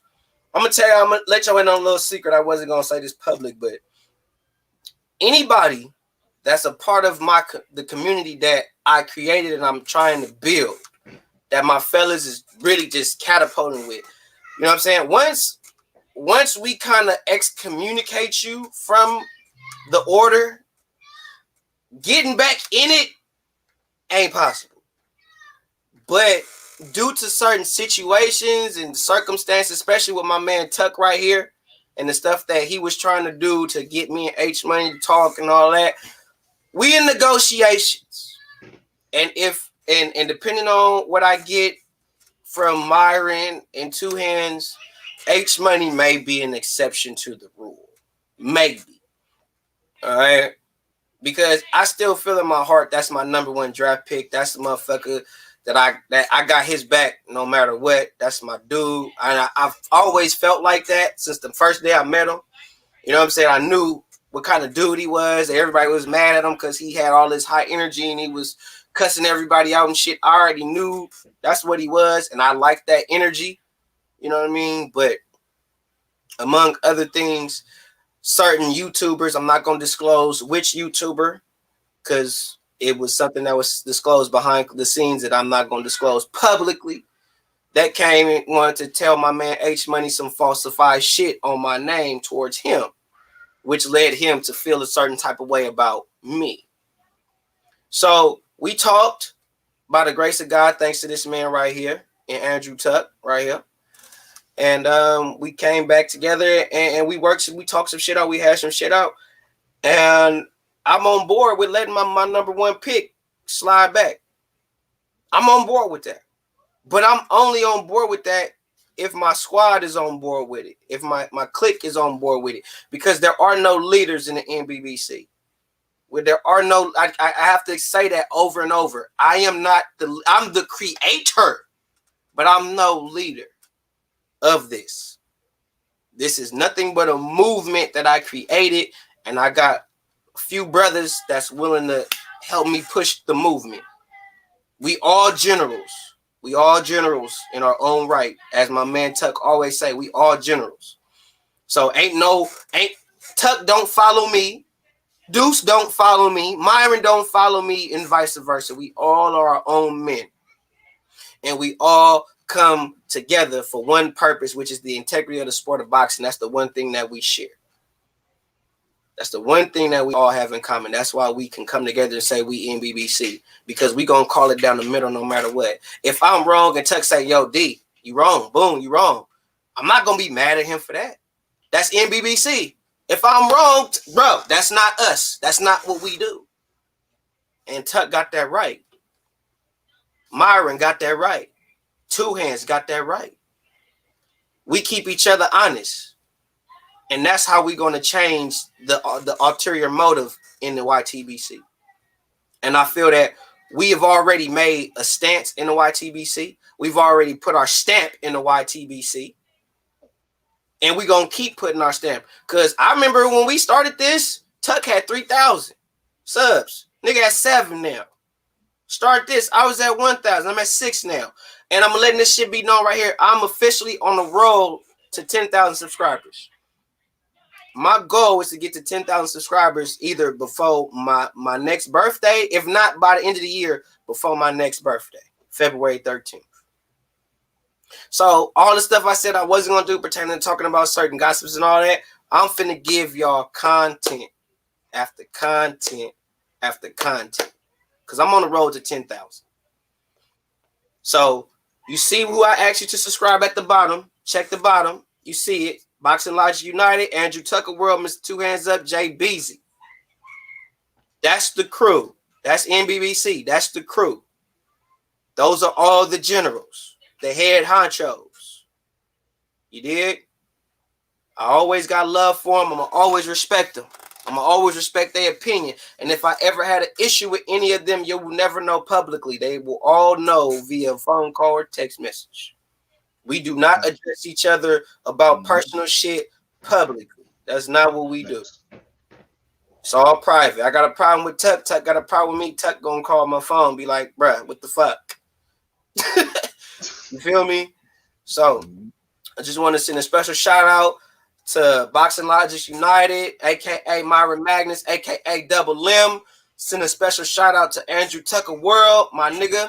I want to send another shout out to my boy, Mr. Two Hands Up, aka Mr. 3K the Boss Man. Fa. Sending another special shout out to my boy Jay Beasy. You know what I'm saying? For keeping that boxing news coming for everybody. If you want to get your real up-to-date boxing news, go to Jay Beasy. Go to Jay Beasy. I want to send a special shout out to my boy H Money. Send a special shout out to Gun Rights Mafia. Send a special shout out to I Am Shane. Also send another special shout out to G5 Jeff TV, man. Those my niggas. Spend another special shout out to my boy who you can't see on his worst day. The man from Texas himself, man. Mr. IOTBA, man, who always back on that bullshit, man. Send a special shout out to my boy IOTBA. Shout out to the whole UGC. Regardless of what it is going on, shout out to the whole UGC. And again, my brother Andrew Tuck, man, appreciate you for sliding on the panel. You know what I'm saying? Keep doing what you're doing, brother. You know what I'm saying? Nobody has as much going on and can still find the time to fuck with your peoples like you, bro. You the one person I know that got hella shit going on. And you still find time to fuck with your boy. And for that, God bless you. You always in my prayers. You my gentle giant. If there is none, you are that. You know what I'm saying? If I never told you I love you, God bless you. And I wish you nothing but the best from me, from my block to yours, from my kids to your kids. Feel me? When I tell my kids, you Uncle Tuck, you Uncle Andrew. You know what I'm saying? That's right. So that's right. It's all love. It's all family. It's all love and respect from this day to the end of days. You did? Amen, bro. Amen. We bless. Amen. We out this camp, bro. Road to 10,000.